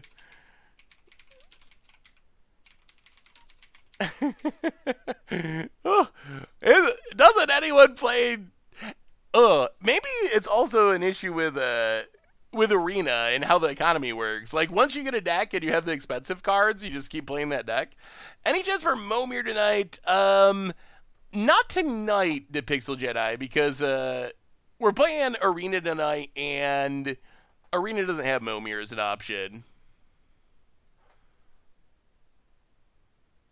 Yeah, next week when Anthology comes out would be a good time to explore historic if we do some exploration. Turbo Scoop with the gift sub to Jody's. Welcome to the Fishbowl. Thank you so much for your subscription. Big soups here for you. Boda takes our growth spiral. Well, we got another one. Land go. Fantastic, sir. Hey, Seth. When will the next Playing Pauper be? That is a good question, Fantastic, sir. I do not have a good answer for you. I hope there will be more playing. I'm sure there will be more Playing Pauper in the future, but I don't have one that's like recorded and going up tomorrow or next week or anything. But I will take your comment as a vote for getting more Playing Paupers out. Elemental Mirror March, eh?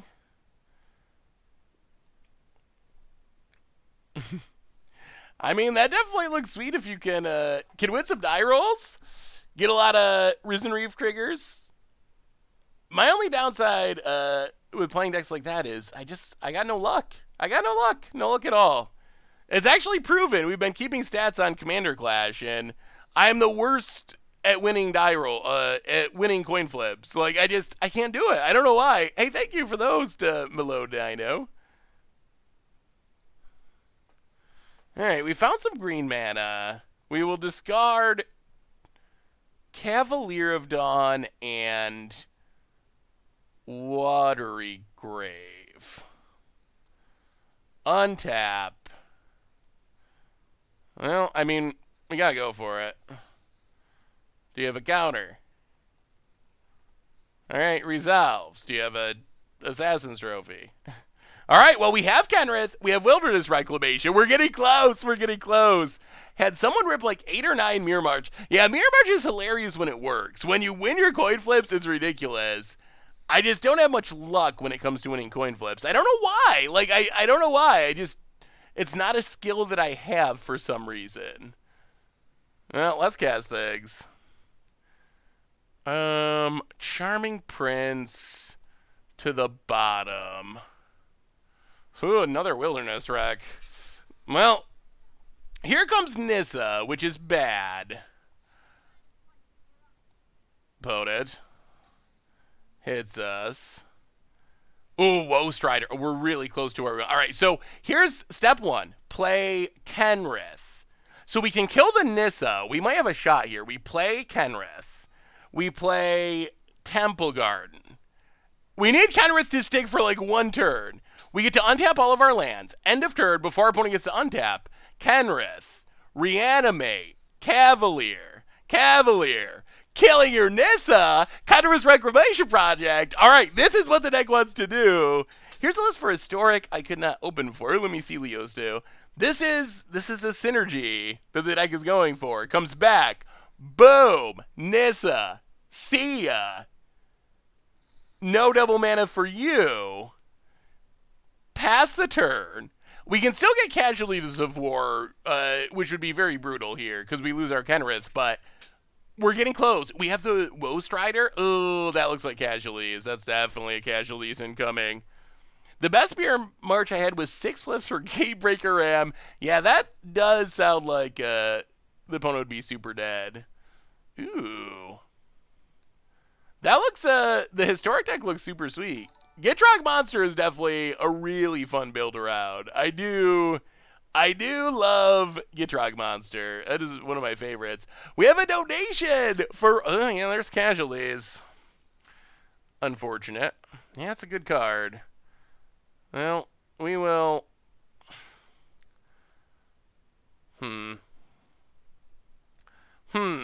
Wilderness Reclamation. Play a land. Go attacking. The one thing I did notice, I played a couple of games with this deck. The one thing I noticed is it really wants Kenrith. From Coral, $10 donation, Coral42. I'd love to see a Historic stream at some point. Well, Coral, I will accept your donation. Thank you so much. And I will accept that as a vote for Historic in the future. Yeah, maybe we'll just have to do it. We'll have to do it and just see how it goes. Because it does seem like there are cool decks and things you could do in Historic that I think would be fun to try. So I think we'll just try it and see what happens. Hey, what's up, Munchie? How are you tonight? I'm doing well. We haven't been winning too much with our janky decks, but having fun. Hoping to draw a Kenrith. That's not a Kenrith. Well, go to combat. Well, attack Vraska. Opponent blocks. Woe Strider.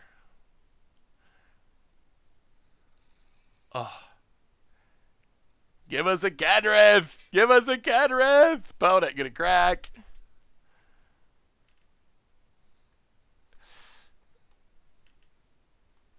Yeah, this is a pile of everything. This is the Kenrith's Reclamation Project deck from the Instant Deck Tech today. But our Kenrith is dead, which is unfortunate, and we have not found another one. I think the deck has 3 Kenriths. I kind of think it might just want 4. Like, I feel like Kenrith is so essential to what this deck is trying to do, and the games where you have it are... Wow. All right. That's an interesting decision. And the games where you have it are so much better than the games where you don't that I kind of feel like you just want to max it. Love the podcast. First time catching the stream. Well, Alex identified. Welcome. I'm glad you made it. Opponent. Vraska. Gonna take it up, draw cards. Can we get rid of Vraska? Opponent. Well, sack the goat. Scry. Definitely do not want Overgrown Tomb. Untap. Well, go into combat. Attack Vraska. Opponent blocks. How long do you until Blood Moon hits Secret Lair Drop? I think a Blood Moon Secret Lair Drop seems possible. So we don't have another black black basic. Ew. All right, well. Yeah, untap those lands. Yeah, in theory, this deck could play basically anything. Boy, we need a Kenrith. Kenrith would be so sweet. Yeah, we took a look at the foils, Coral. The value seems really high. I think there's going to be a lot of variance, but, well, thank you, insert name. I appreciate the kind words. You're my favorite commenter. Don't tell anyone else. If you ever get a second Kenrith, yeah, if we get another Kenrith, it becomes very good. Because then the first one can save the second one, etc., etc., etc. Unfortunately, our mana base is not allowing us to get this Woe Strider back at the moment. Although Frilled Mystic is something. And we're getting close to getting Vraska off the battlefield. If our opponent just casts Casualties, we get to kinda wreck them. Hey, what's up, Archburglar, Burglar Lord? How are you? The Prison Thieves Secret Lair, Blood Moon, Smokestack, Tanglewire. Yeah, I would imagine. So Blood Moon, how much does Blood Moon cost now? $15, $20 maybe for the cheapest version. So you could probably do Blood Moon in a couple of cheaper stacks pieces. Ideal Secret Lair drop. Ooh. Secret Lair Panharmonicons. Yarok, Panharmonicon. Naban. Is that it? Maybe something that, like, copies a triggered ability. Tisa, I guess you could throw in Tisa, the reverse Harmonicon. I would buy that one. Nice try, opponent. Freeling attempt. Yeah, alright. Counter that. Kill Vraska. We need a Kenrith. Maybe we just play a way to tutor for Kenrith. Maybe we play shared summonings or something. Just some way to straight up just like, give us our Kenrith. Well, thirst remaining. Discard, discard. Charming Prince.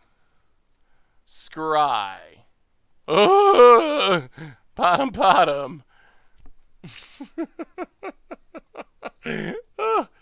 Well, the project of the deck is finding a Kenrith, apparently. Hit our opponent, kill the Vraska, untap our lands for no value. The other thing we could add would be something else to take advantage of Wilderness Reclamation. That's why we need Kenrith so much, is if we don't have Kenrith, we don't really get any value out of Wilderness Reclamation. So that would be another possibility, to add some instant speed card draw, instant speed something as a backup for Kenrith. Fae of Wishes could be sweet to get card draw, to get instant speed stuff. Hushbringer, Tikatli Honor Guard, Secret Lair. Yeah, Hushwing Griff, Hushbringer, Tikatli Honor Guard, Torpor Orb, go. What about the Scrying Land? That would be another good option. The mana base is already such a mess that it would be easy enough to throw in, and it would definitely be worth it. Massacre Girl. Huh. Alright. Doesn't actually kill anything, though. Sure. Well, alright. Dryad is a way our mana gets fixed. And maybe this lets us scry for a Kenrith? Alright, Woe Strider. Good to go. So now we can go max scry mode and try to find Kenrith. Maybe we just sack all over our entire board. Do I ever play Paper Magic? A little, but not that much. Yeah, Resonator would be another good one to add to Yarok. Alright, chat, what is your secret lair? If you could design your own secret lair, no more than 5 cards, I would say. Opponent scoops it up. All right. Well, a win's a win. We can take the win. We didn't go off with Kenrith, but that was still a win. Have I ever thought about a career in singing? Would you listen to my album, FDS?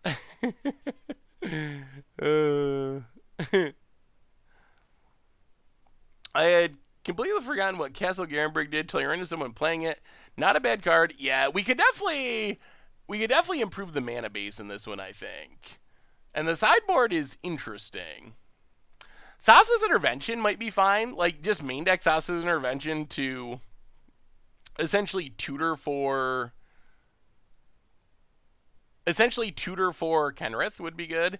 We have just so many sweet tricks, I will say. And we did do cool things there. Even just like the Cavalier of Dawn to kill Nissa, that changed the entire game. If that Nissa stuck around, we almost certainly would have lost this game. So, and we can like steal all of our opponent's lands. Like once the deck gets going, it can do some really spectacular things. But it needs Kenrith. It needs Kenrith. Zendikar Expedition lands. That's a good one. Secret Lair 1 with nothing. Old school foiling. That would be sweet. I would love old art or old border or both. Old art with old. Oh, Tron lands. No. Oh, you know what's going to happen too. You know that will be a Secret Lair. Like a playset of each Tron land. It's definitely going to happen, and I'm going to be so disappointed because it's going to encourage people to play Tron. Force of Will. So that's something we haven't seen so far. One thing we have not seen with Secret Lairs is Wizards printing cards that are worth way more than their Secret Lair cost. That has happened 0 times so far. It'll be interesting to see if maybe that happens in the future, but for now, we just haven't seen any signs of that, which that's the one thing that makes me a little bit skeptical about fetch lands. I still think fetch lands Secret Lairs will probably happen at some point, but the one thing that makes me a little bit skeptical is we just haven't seen that value. We haven't seen, okay, Secret Lair, $40 with a $80 Scalding Tarn. It just hasn't happened yet. That would be the other possibility. Maybe they just up the prices to compensate for the cards that they're putting in it. Yeah, the Women's Day one has some sweet art in it. But, or actually no, the Women's Day one, I actually don't like the art that much. It has some sweet cards in it, but $50 is kind of right borderline. How does Whirlwind Denial work? So basically, I'll see if I can show you an example.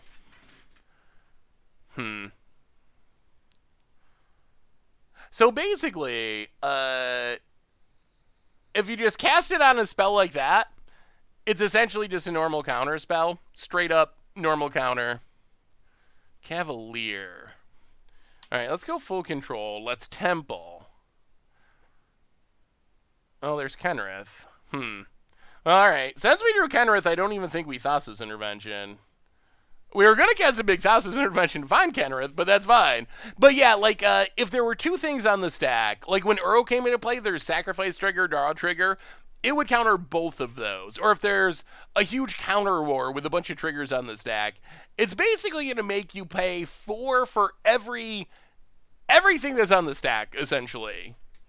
Hey, I'm doing well, Vargan Darkser. How are you? The biggest reason to play it in Standard, well, there is the biggest reason to play it in Standard. Hydroid Crosses. Being able to hit Hydroid Crosses and counter its card draw trigger, that is the reason, that is the main reason to play it in Standard. Well, play Kenrith. Untap. All right. Can we untap with Kenrith and get some shenanigans going? Potent. Land. Much mana. Uro. Not enough cards yet. 1, 2, 3, 4. Well, we'll see. Oh, this is definitely casualties.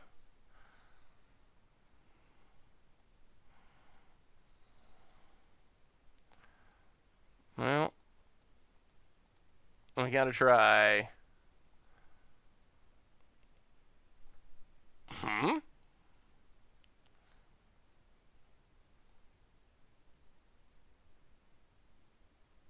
Okay.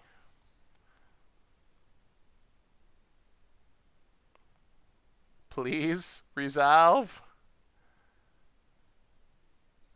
Oh, okay. Kenrith lives. That's good. Grow Spiral, that's fine. Okay, we're going to untap with Kenrith, which is where we want to be. Put a counter on it. We're doing it. We saved our Kenrith. Boat it. Grow Spirals. Swap. Sure. Hits us. Yes. Down to 14. Ugh, that doesn't help us save Kenrith, but, well,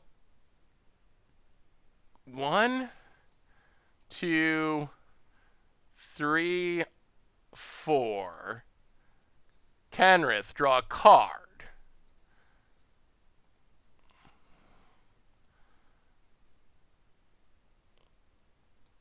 Oh, Charming Prince. If it was in the graveyard, we'll play Charming Prince. Scry.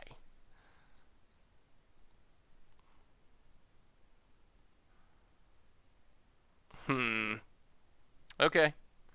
Well, if we live a turn and keep our board, next turn is going to be pretty good. Hit ya. Untap. All right. Do we get to untap and cast this Nyx Bloom? Things go so crazy if we untap with this board state. Pwn it. Like, I think we're even fine with our opponent casting a big Crossus. Like, Kenrith with triple mana is just so ridiculous. Pwn it. Oh, maybe. Maybe. Secret Lair Squirrels would be sweet. Uro draws cards. Okay. Sure. Acceptable. Trigger. No land. Oh, Vraska. Okay. Oh, I think we're gonna do it. I think it's happening. Pwn it. Gonna sacrifice. Sure. Draws a card. Combat. Passes. Well, we will draw a card. We will gain some life. Here it comes. Here comes Nyx Bloom. And the fun begins. All right, so Temple Garden, untapped. Nyx Bloom. Leaving up blue mana. Oh no, but we have to tap properly. Ugh. Alright, Nyx Bloom. Leaving up blue. Oh, this turn's gonna be sweet. Nyx Bloom.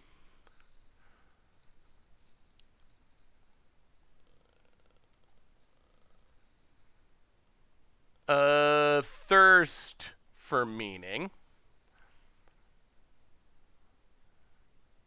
Discard.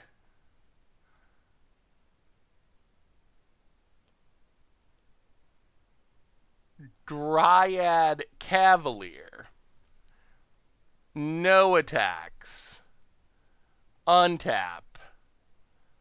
And... Alright, your go, opponent. Your go! Can you beat it? How about a Bolt Secret Lair? Ooh, that could be good. Lightning Bolt, Chain Lightning, Skewer the Critics. Wait, what are we getting putted for? Oh, no, we wanted both of them in the graveyard for reanimation purposes. Like, we could have just discarded Dryad, but it's actually better to discard both so we can reanimate them. Uro.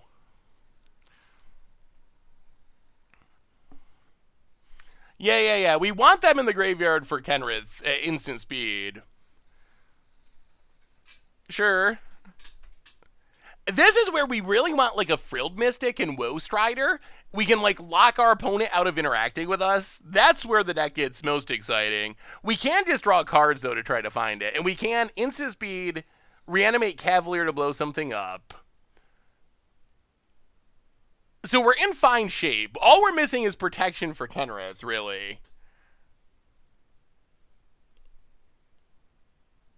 Oh, do they have casualties? Oh, just a Crossus? Okay, that's fine. Yeah. Draw those cards, opponent. Draw those cards. Opponent. Passing. Well, 1, 2, 3, 4, 5, 6, 7, 8, 9, 10, 11, 12, 13, 14, 15.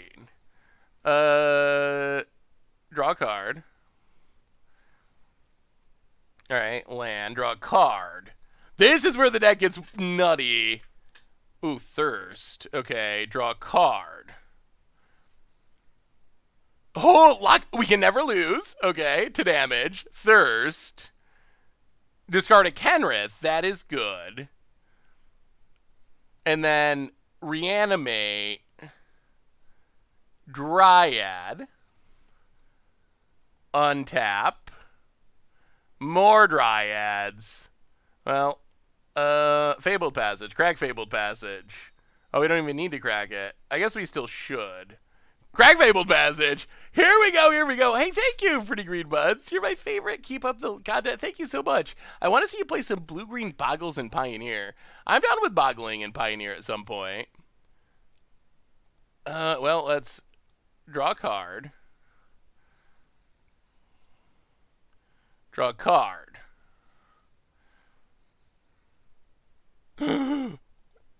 Draw a card. Wilderness Reclamation number 2. The cards will be drawn. Opt.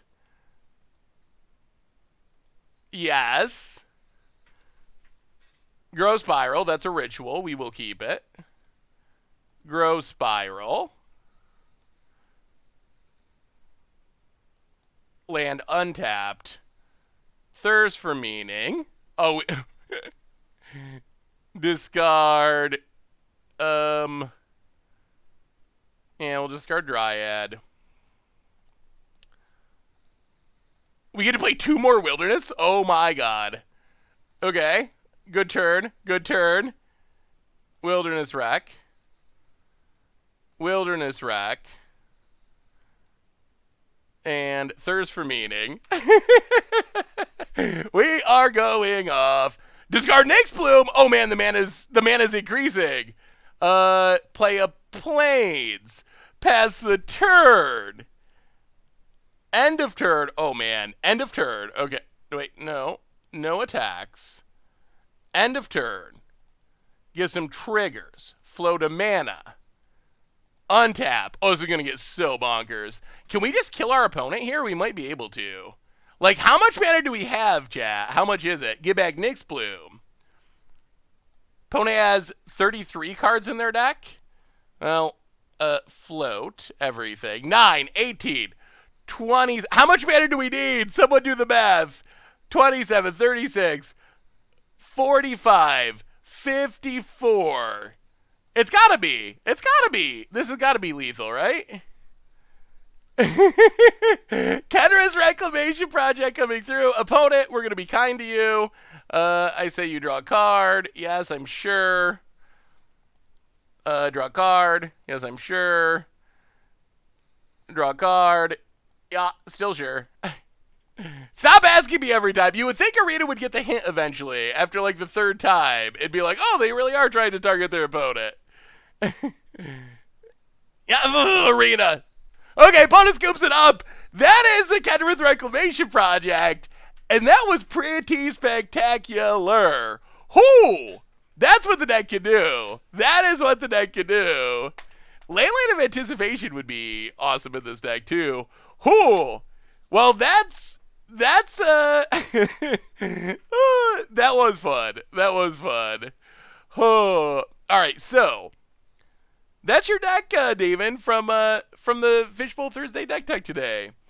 All right, let's we'll do another one. That was super sweet. Hey, see you, Psycho Magi. Have a wonderful evening. I think. All right. Can we add? So the one issue, and it didn't show up there, but we are very reliant on Kenrith. Leyline would be hilarious. We could technically play anything. What is the most powerful instant, biggest, most expensive instant that we can play? I don't want to play the typical stuff though. Hey, see you, Young Frugal. Have a wonderful night.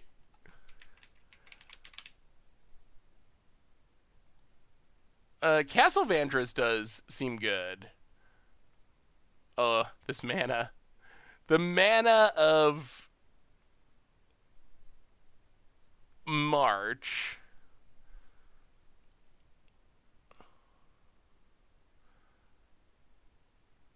Yeah, we were talking about the list earlier. It seems like the foil slot is going to have a decent amount of value, I think.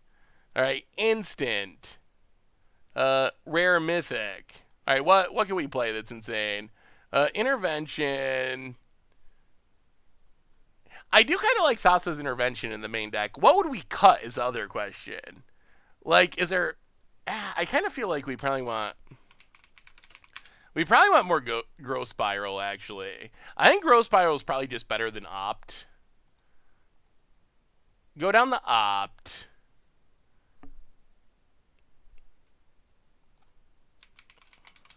The only problem with Red Intervention is we cast our biggest stuff end step, so it's going to be hard to... It's going to be hard to actually kill our opponent with the token. Draw X, mill opponent seems good. Hey, what's up, Zach? Yeah, we have Heliod's Intervention in the sideboard. We could play Fae of Wishes and just tutor... The Fae of Wishes idea is kind of sweet. Can play Fae of Wishes. And then Fae of Wishes... Crazy stuff from the sideboard. Oh, maybe that's going too much. Happily Ever After. I don't know. Do we have the card types? Gekken, welcome to the Fishbowl. Thank you. So let's play another game. Let's play another game and see how it feels and go from there. Yeah, Happily Ever After probably is a bit too much.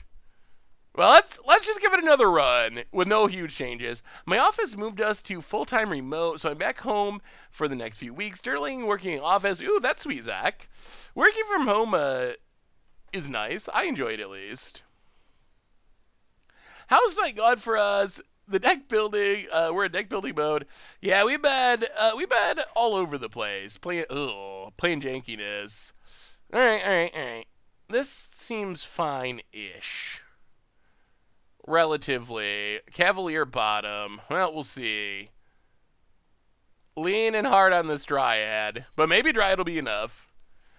Yeah, Mass Manipulation could be sweet. You could play Teferi to make stuff instant speed, but...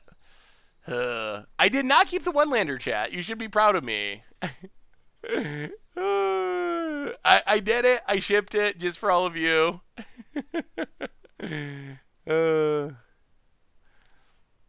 Hey, good to meet you, Waterpipes tokens. Tokes. Yeah,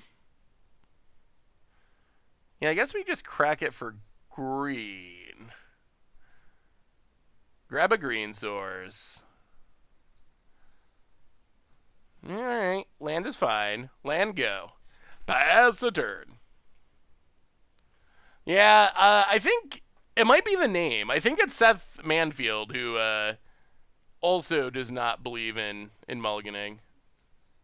I mean, no one doesn't believe in mulliganing, but some people mulligan way more than others. Although I will say, hey, what's up, Manomars? I will say that...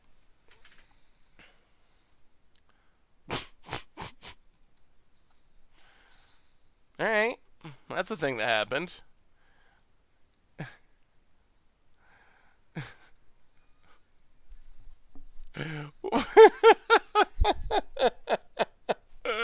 Sure, you do that about it.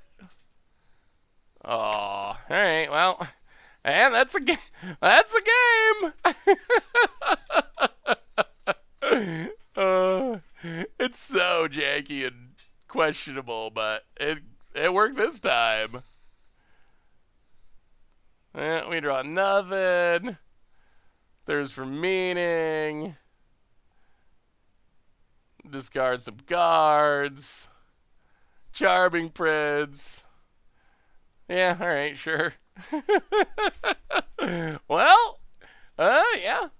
That was something. I would love to hear some pro insight on keeping your mulligan depending on if you're playing first or not. I mean, I do think that mulliganing has gotten much more correct to do aggressively with London mulligans, so...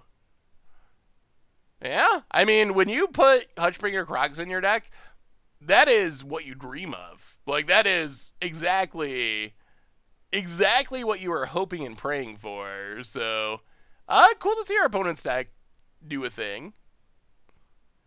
Unfortunate that we didn't get to do anything, but, I mean, good for you, opponent. A lot of mulliganing is just dependent on the deck and matchup. That is very true.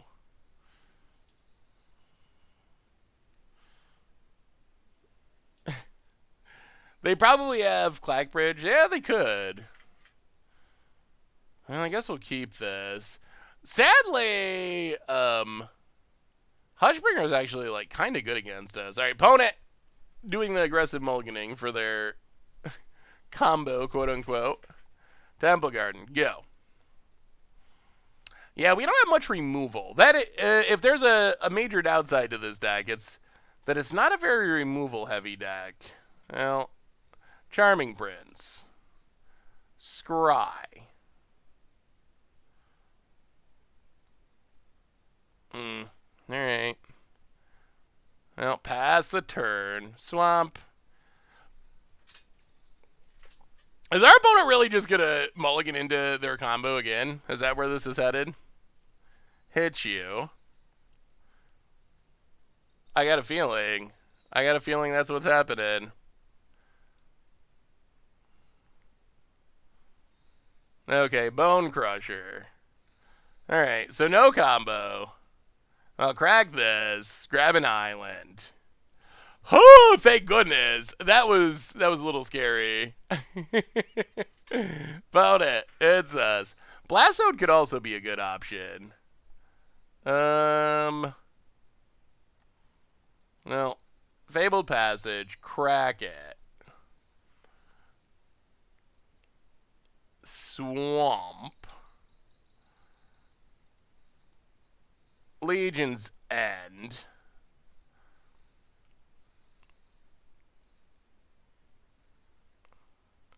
They do have Clackbridge. Well, oh, give us lands. We ended up switching Nate Fedley. We played against mono Wrath control decks over and over and over again, and eventually decided to switch it up after getting Wrath for the 90th time. Boned. Ugh, jeez. Well, this is the downside of being 5 colors. I wonder if this deck would be... I wonder if you could build a more controlled version of it where it has the good aspects of this deck, but can also cast its spells. Like, we got to see our deck do the crazy stuff it could do last game. This is the downside.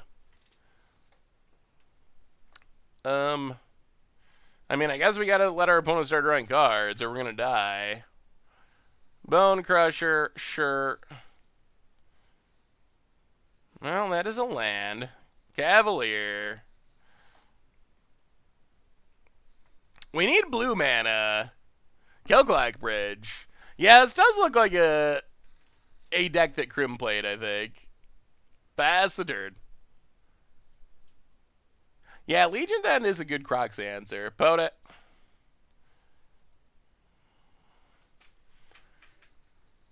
Consume, sure.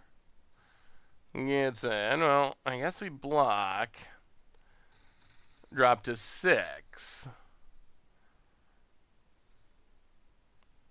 Play Wilderness Reclamation. Blue mana! We need blue mana. Untap.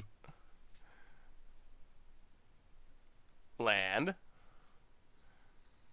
Agonizing Remorse. Well, run out the Angel. The nice thing about black is black gives us Woe Strider, which is actually really strong in the deck. But that's about all that black actually gives, I think. Pote goes attacking. Well, we'll kill it. Kenrith. We need Kenrith.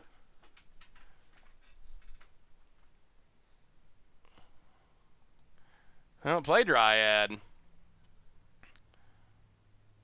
Pass the turn. Untap.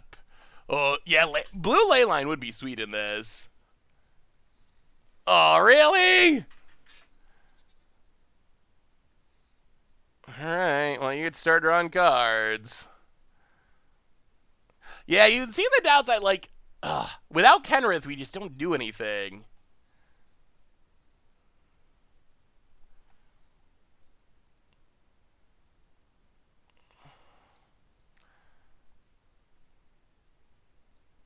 Well, pass the turn. A tap.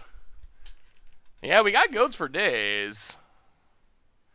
Hushbringer. Well, that's kind of annoying. Clackbridge. Keep drawing those cards about it.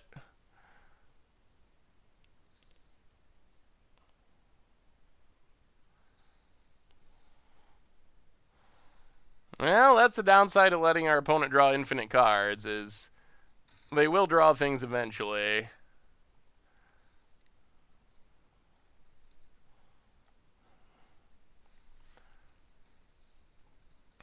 Well, we'll see. Do we get to keep living? Does Nyx Bloom stick? Do we find Kenrith? If we do, we can get back into it. Yes. Okay, opponent kills a goat.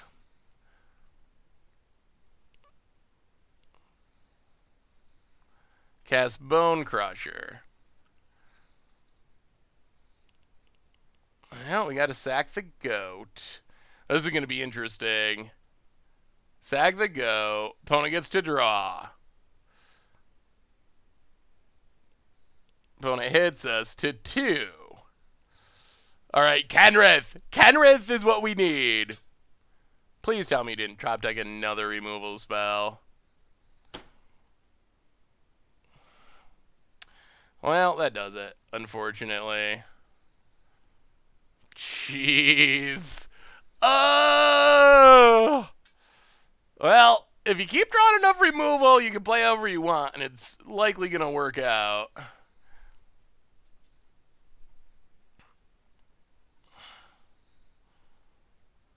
Yeah. Well, now our fun is over. Sure. Well, I guess we weren't going to draw anything anyway.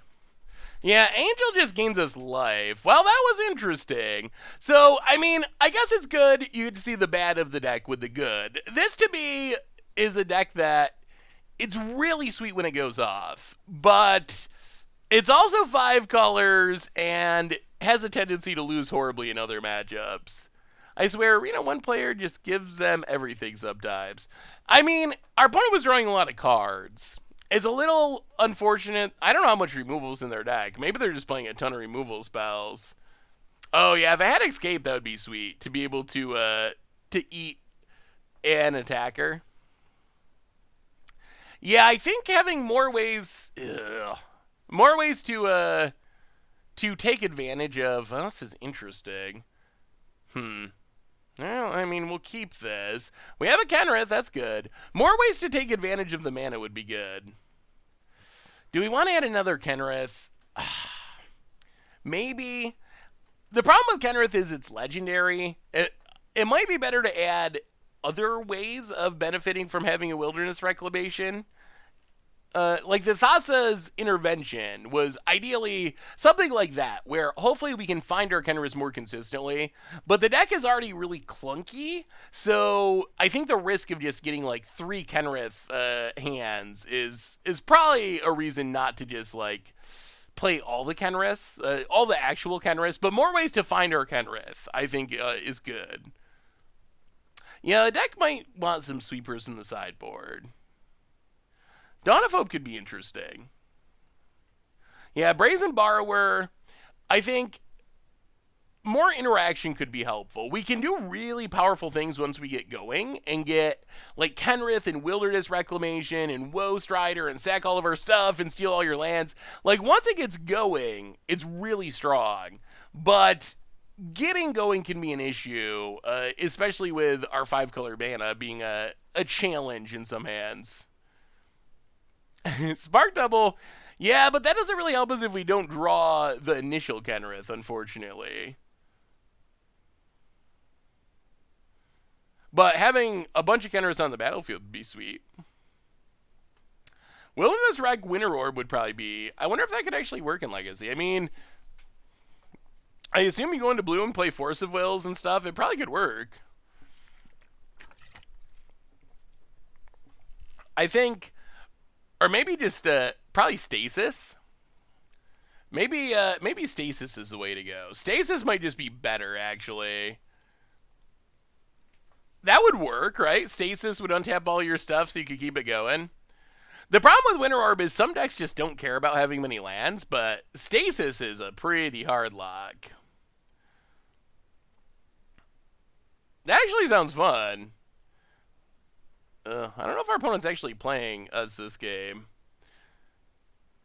The nice thing about Frilled Mystic is it works with the, like, Kenrith combo where you can sacrifice it and keep getting it back. So it works well once we have Kenrith. Thassa's Oracle is much better at helping us find Kenrith. Maybe a 2-2 split would be better. The only other thing with Thassa's Intervention is it is slow. It's another slow card, and our deck is already has a lot of slow cards in it.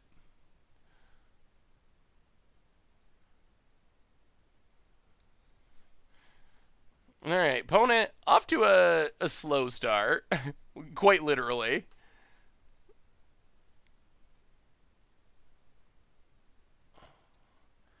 All right, opponent seems to have returned to playing Magic. Do you think a lot of mystery booster boxes will be opened? Probably. All right, Rhyme Rock Knight. They seem like the convention edition has been pretty popular. So, and the value of the foils on average is pretty high, so I wouldn't be surprised if a lot of them were opened. Bonnet. Clothis. That's actually kind of obnoxious. Hmm. Hmm.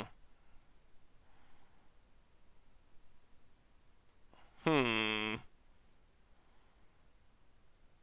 I guess we discard 2 lands. Land, opponent gets it. It's us. Yeah, this is concerning. Dryad Breeding Pool. Hollowed Fountain, go. Oh, I feel a Questing Beast coming. How is a food deck? It did not feel like it lined up very well with the metagame, Benimon. We played just mono control and mono sweepers.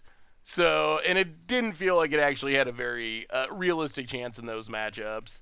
We didn't play anything other than that, though. So we never really got to give it a chance with some of the other potential matchups. Ooh, kind of a Enchantress-y version, David. That's cool. Setessan Champion is a very powerful card. That does look a little bit less, a little bit more consistent, maybe. A lot less on the 1-of scale. Oh boy. Our opponent's taking their time.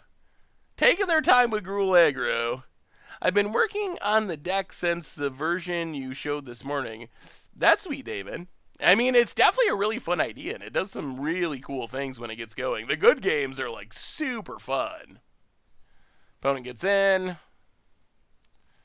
I mean, I guess we block.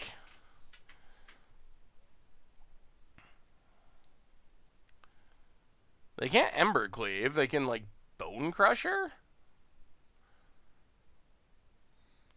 Okay. Sure. And Lovestruck Beast. Well, Kenrith. Fabled Passage. Pass the turn. Alright, opponent, do your worst, but please don't. Exiles, yeah. Alright, so we can draw cards, but we're gonna need more than that. This is a deck I built for my 14-year-old. Ooh, let me see, Dan.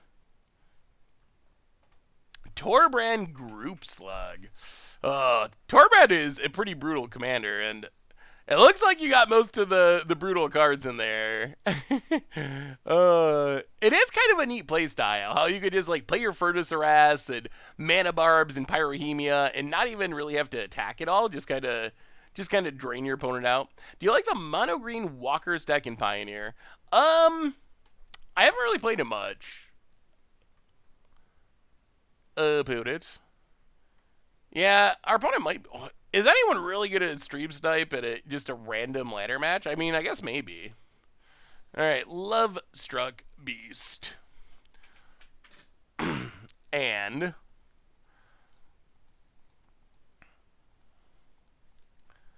We are slowly getting ground out by Clothis. Alright, Rhyme Rock Knight. Crack this. We are going to need more than just Kenrith. Get a Swamp. Wilderness Wreck would be decent. Woe Strider. Well, I think that's worth playing. Play Woe Strider. Play a land. All right. I mean, the only problem is Embercleave. Embercleave is probably potentially going to kill us, but if they don't have Embercleave, look out. Opponent eats it. Vivian Tribal. I feel like we haven't done Vivian Tribal yet, have we? Remember the Ramos Storm deck in Promised Primer? Well, I got a delay because midterm season, but I think I finally get the primer. Ooh, awesome, Bolus. Thank you. Yeah, we haven't done another viewer submitted week, so you're good. All right, Nissa. Well, it's not Embercleave, so that's actually acceptable. I mean, it's not good. It's a Nissa. It's probably going to kill us, but Bone Crusher. Opponent's emptying their hand, turns on Clothis.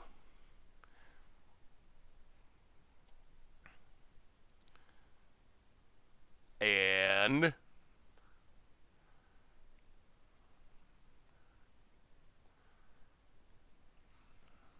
untaps.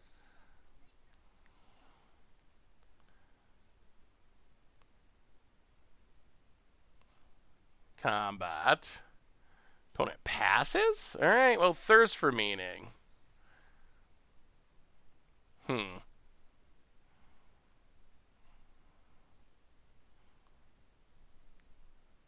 Well, discard Nyx Bloom. Untap. Fabled Passage. Crack it. Nyx Bloom gives us hope, man. We might be getting out of this. Hey, welcome, Sumdien. I thank you for the kind words, and welcome to the stream. I'm glad you enjoy them. All right, this is good. This is good. This is very good. So get an island. Kenrith. Man, all we need is Wilderness Wreck. 1, 2, 3, 4, 5. Kenrith. Get back. Nyx Bloom Ancient.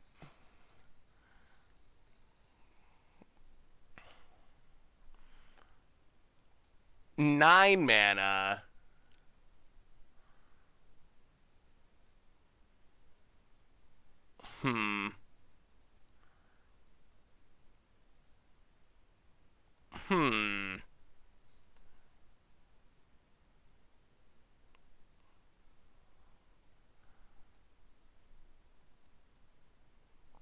Pass the turn.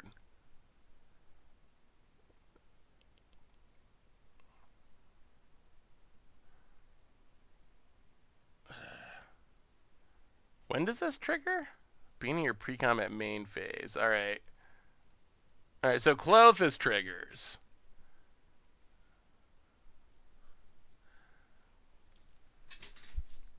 Oh, do we bounce Nissa?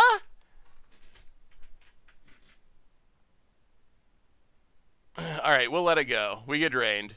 Well, we'll see. We're not going to bounce Nissa yet, I guess. We go to 11.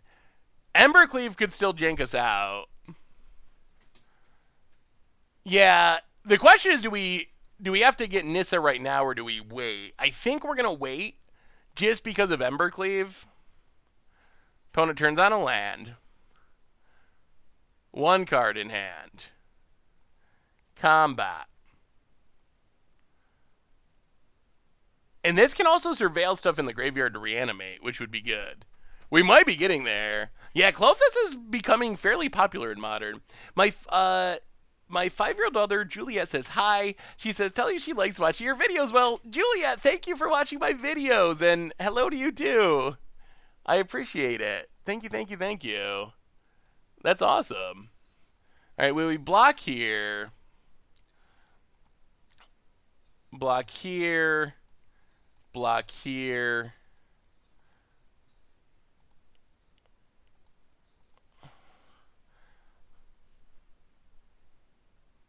Four, 5, 6, 7, 8.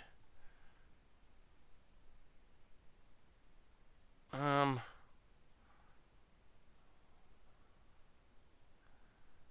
Hmm.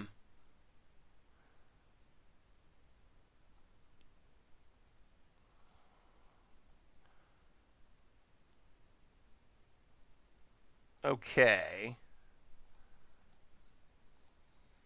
Gain life.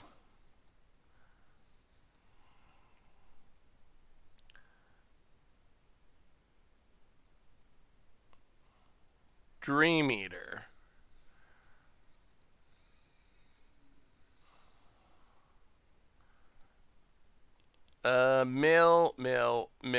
Mill. Actually, maybe Growth Spiral's worth it. All right, mill. Mill everything.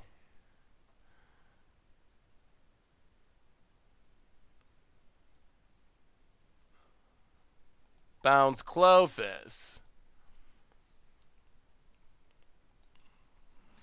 And opposed scoops it up. Whew! Alright.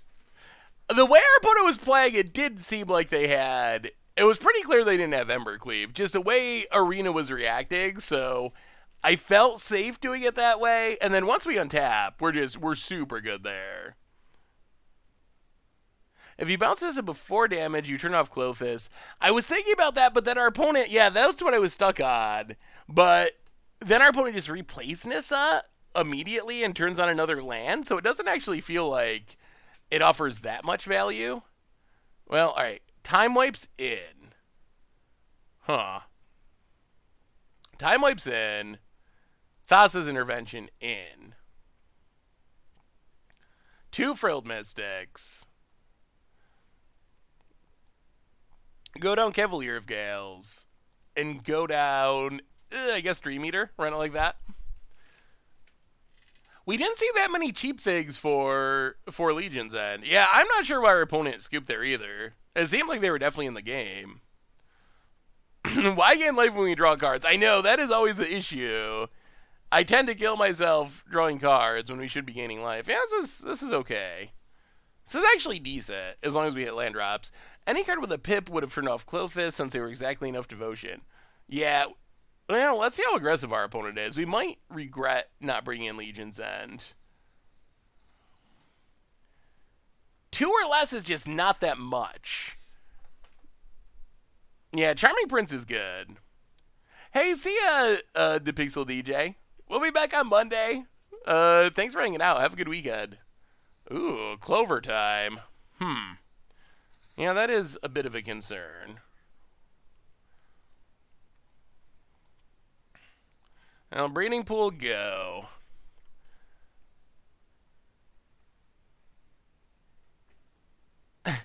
I don't know, this doesn't seem like the best Lucky Clover deck compared to some of the adventure decks. I guess Bone Crusher a bunch of times can do something, but it doesn't seem as frightening. Wow, what is... Okay, sure. Huh. Is this green-red adventures with... Alright. Interesting. Why would you not just play Teamer Adventures? It seems like this is just Teamer Adventures that can't draw cards. They might have. We don't see any blue mana yet, but Beanstalk Giant and Lucky Clover does feel Teamer Adventure-y.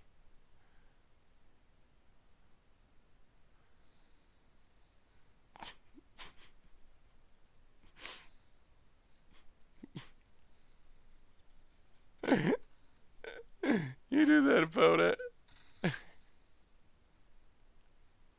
Holy! Okay, so our opponent's got their ideal hand here. Oh, we're in all kinds of trouble now, I would say. Yeah, I assume we're just... I mean, they get to draw all these cards. That's really, really bad. Ugh, and we got nothing? Nothing at all? Well, alright.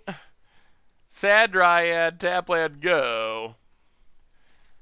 Yeah, I don't know what the upside of this version is. I guess you're more aggressive, but you lose so many powerful engine cards. Okay. Sure, that's fine too. Whatever you want about it. A little bit of this, a little bit of that. Plays a land, draws a card. I mean, I think they got us, but interesting. Oh, Fabled Passage.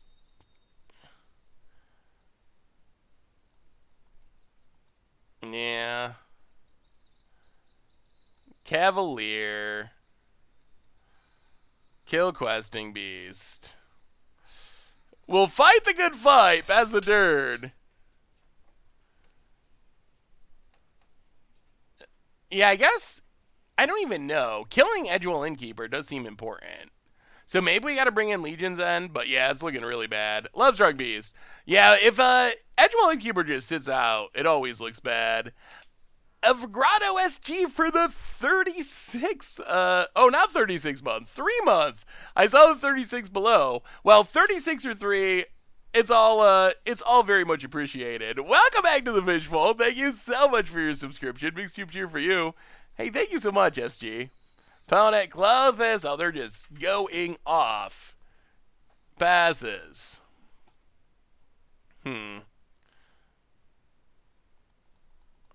What do we do? Can we get out of this? Is it possible that we get out of this? Charming Prince. Scry. Ooh. How dead are we? We're at 8? We'll keep both of those. Play a land.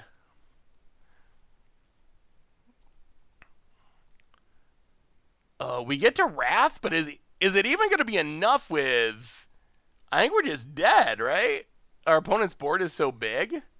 We're at 6, they attack... Yeah, I mean, I think we're just dead, especially with Clovis. About it. Lovestruck Beast, draws a card. Yeah.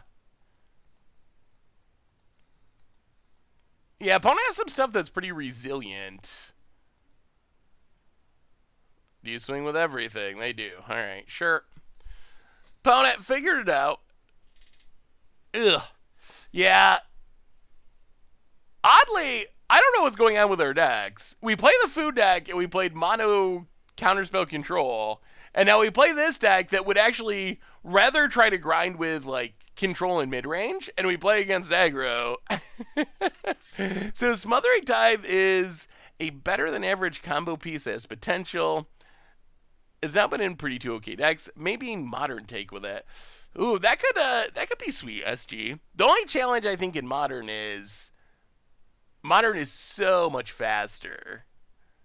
So I think that would be the challenging part, but it might still be worth trying because it is definitely a super sweet card. All right. Well, here we go. But yeah, that would be the challenge. Is just in Modern, it's so hard to take a turn like turn 4 off. That's the same issue with I got to be able to kill innkeepers.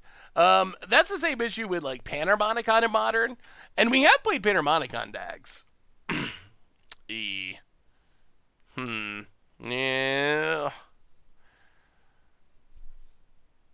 It has cards we want. We just the mana. I guess we gotta ship it. All right. Well, I mean, we have Kenrith and Wilderness Reclamation. We'll see if we can get to it. We don't have any removal, which isn't really a surprise, but I mean, maybe. I love that gets odds this week. Nice to see a control deck struggle. Yeah, that deck was really fun. The Ob deck was definitely super cool and had some really big, sweet combo turds. All right.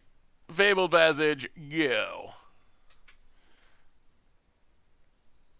I mean, if we live and curve out and our opponent doesn't have Edgewell Innkeeper. Yeah.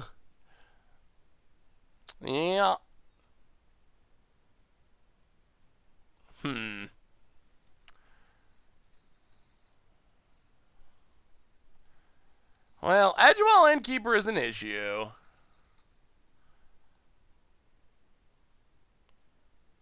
Nyx Bloom bottom, land I guess top, pass the turn. Well, we could try to do our thing, but with an Innkeeper out, that is pretty good. Yeah, the blockers are good. Innkeeper is just such a powerful card draw engine. Okay. Oh dear. Well, okay, sure. Whoa, Strider.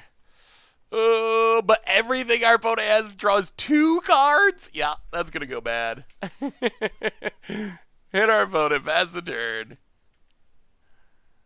Mountain, Love Struck Beast. Draws 2.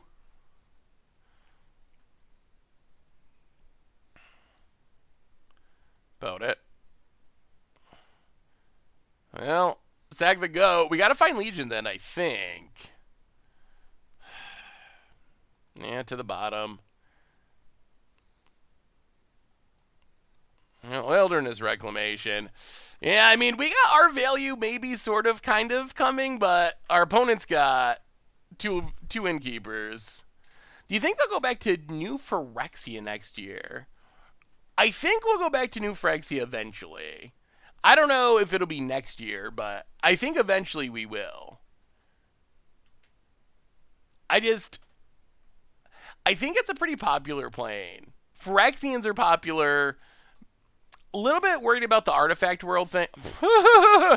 About the, oh, okay. Yeah, that's fine. Yeah, no worries. Sure.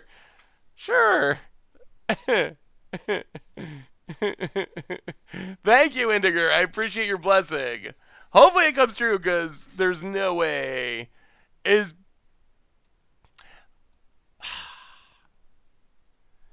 cool as our combo is, unfortunately, like, we're doing a lot of work and setup to pay 4 mana to draw a card. Our opponent's just doing no work or no setup to just draw 3 cards every time they cast the things they want to cast anyway. Opponent, yeah, plays a land. Would you like to draw some cards? Nissa. Alright, opponent takes a turn off of drawing to play a broken Planeswalker.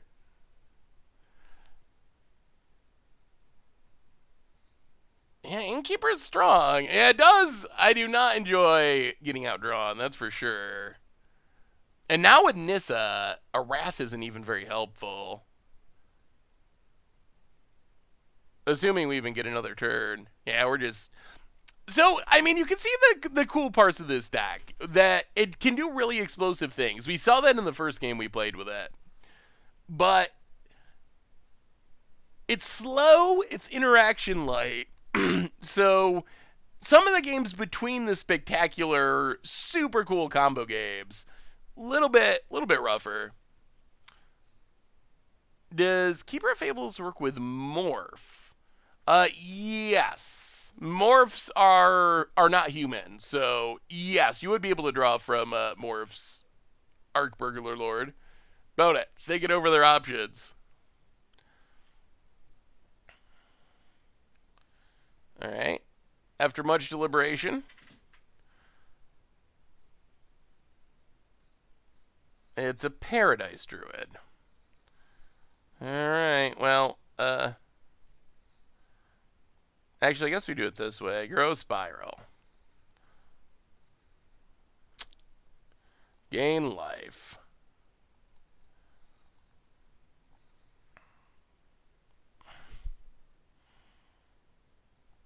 Alright.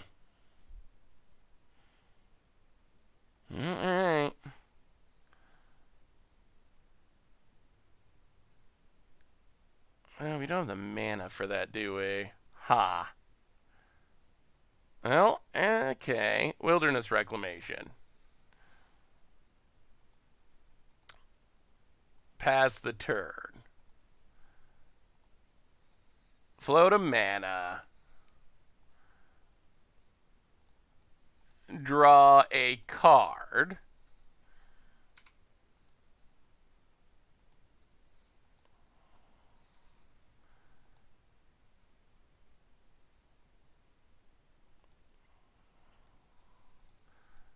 float our mana.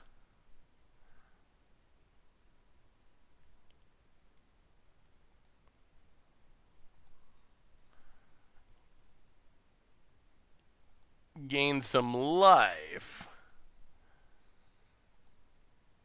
Pass the turn. I mean, we get a lot of value with our Kenrith. We'll see. I mean, we're back up to 21. It's not just directly over. It would be nice if... Okay, Bone Crusher. It would be nice if we could cast our Frilled Mystic at some point, but we're going to need another green source, I guess. All right, opponent. What did you find? Oh, yeah, all their mana's... Oh, jeez. All their mana's doubled, too. This is so ridiculously bad. Classic Beast. Sure. No big deal. Mana's doubled. It's a Nizza. Opponent. Untaps a land. Uh-huh. Combat. Oh, so we're just dead, I guess? Well. Block. Block. Block. 3, 6, 7, 8, 9, 10, 11, 12, 13, 14, 15, 16, 17? 3, 4, 5, 6, 7, 8, 9, 10, 19. All right. Hopefully I'm counting right. Looks like 19. Brick Razor for the 29th month. Welcome to the Fishbowl. Thank you so much for your subscription. Big scoops here for you. Thank you, thank you, thank you. Well, what do you got? Oh, yeah, if only we had hit another green source. Yeah, I think maybe a more controlled, more consistent mana build would be an improvement, maybe.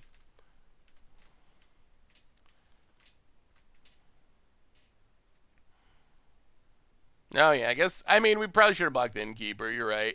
That is true. Opponent, if you kill us, just kill us. Come on now. Like, don't prolong it.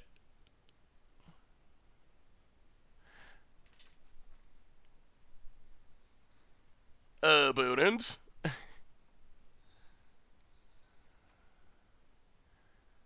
Okay, after much deliberation, Bone crushes our face, sure.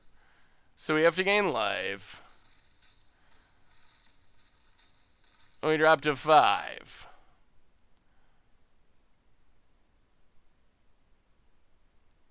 Opponent. I mean, opponent's drawn a lot of cards.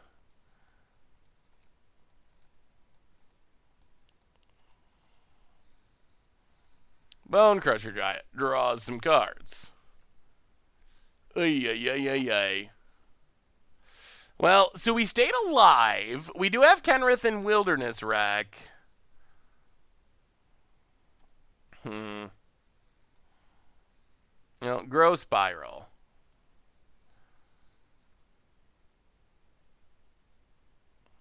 Alright. Put a land into play. That can keep us alive another turn. Draw a card. Put a land into play. 1, 2, 3, 4. 1, 2. Yeah, alright. Untapped, down to 1. Living on the edge. Pass the turn. Oh, I wish we could kill Nissa. Alright, so we pass the turn. End of turn. Triggers. Make a mana. Boy, if we can find a Nyx Bloom, we could actually maybe get out of this. Untap. Draw a card.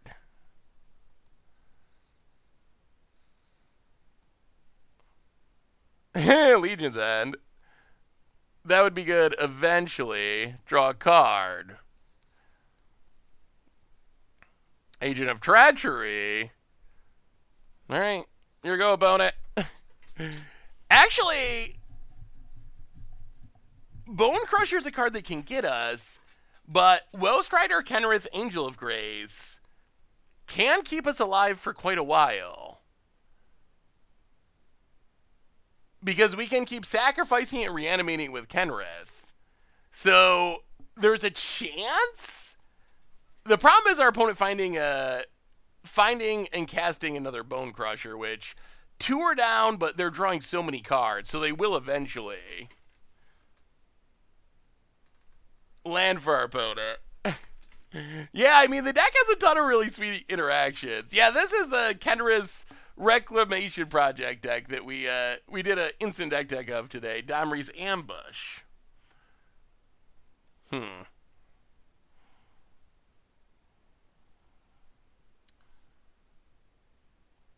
Okay.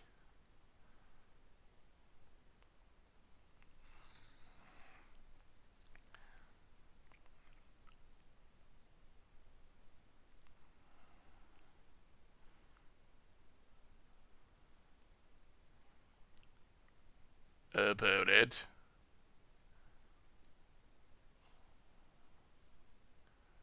Why hasn't Angel of Grace seen any play? Nissa. Combat. Well, Angel of Grace. Stay alive. Eat a land, eat a land, eat an innkeeper.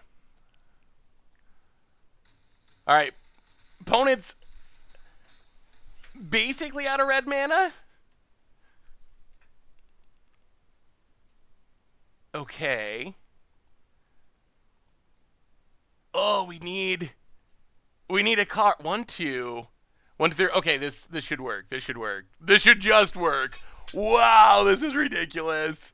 What do you got, opponent?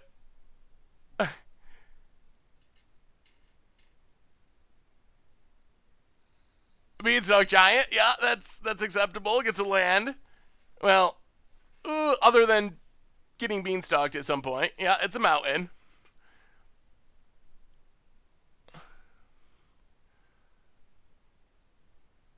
Oh, if Kenrith dies. Oh. Okay. Well, now our fun is over and a half.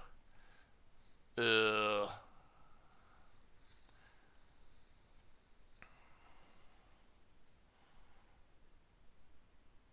Six? Man.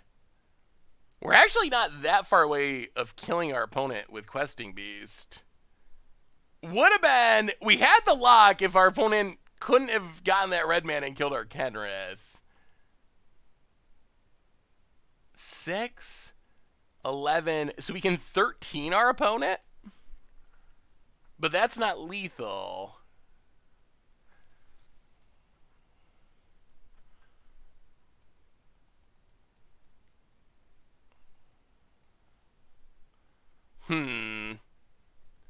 Is there anything else we can do? I guess we just have to Growth Spiral to try to find another Kenrith? Not likely.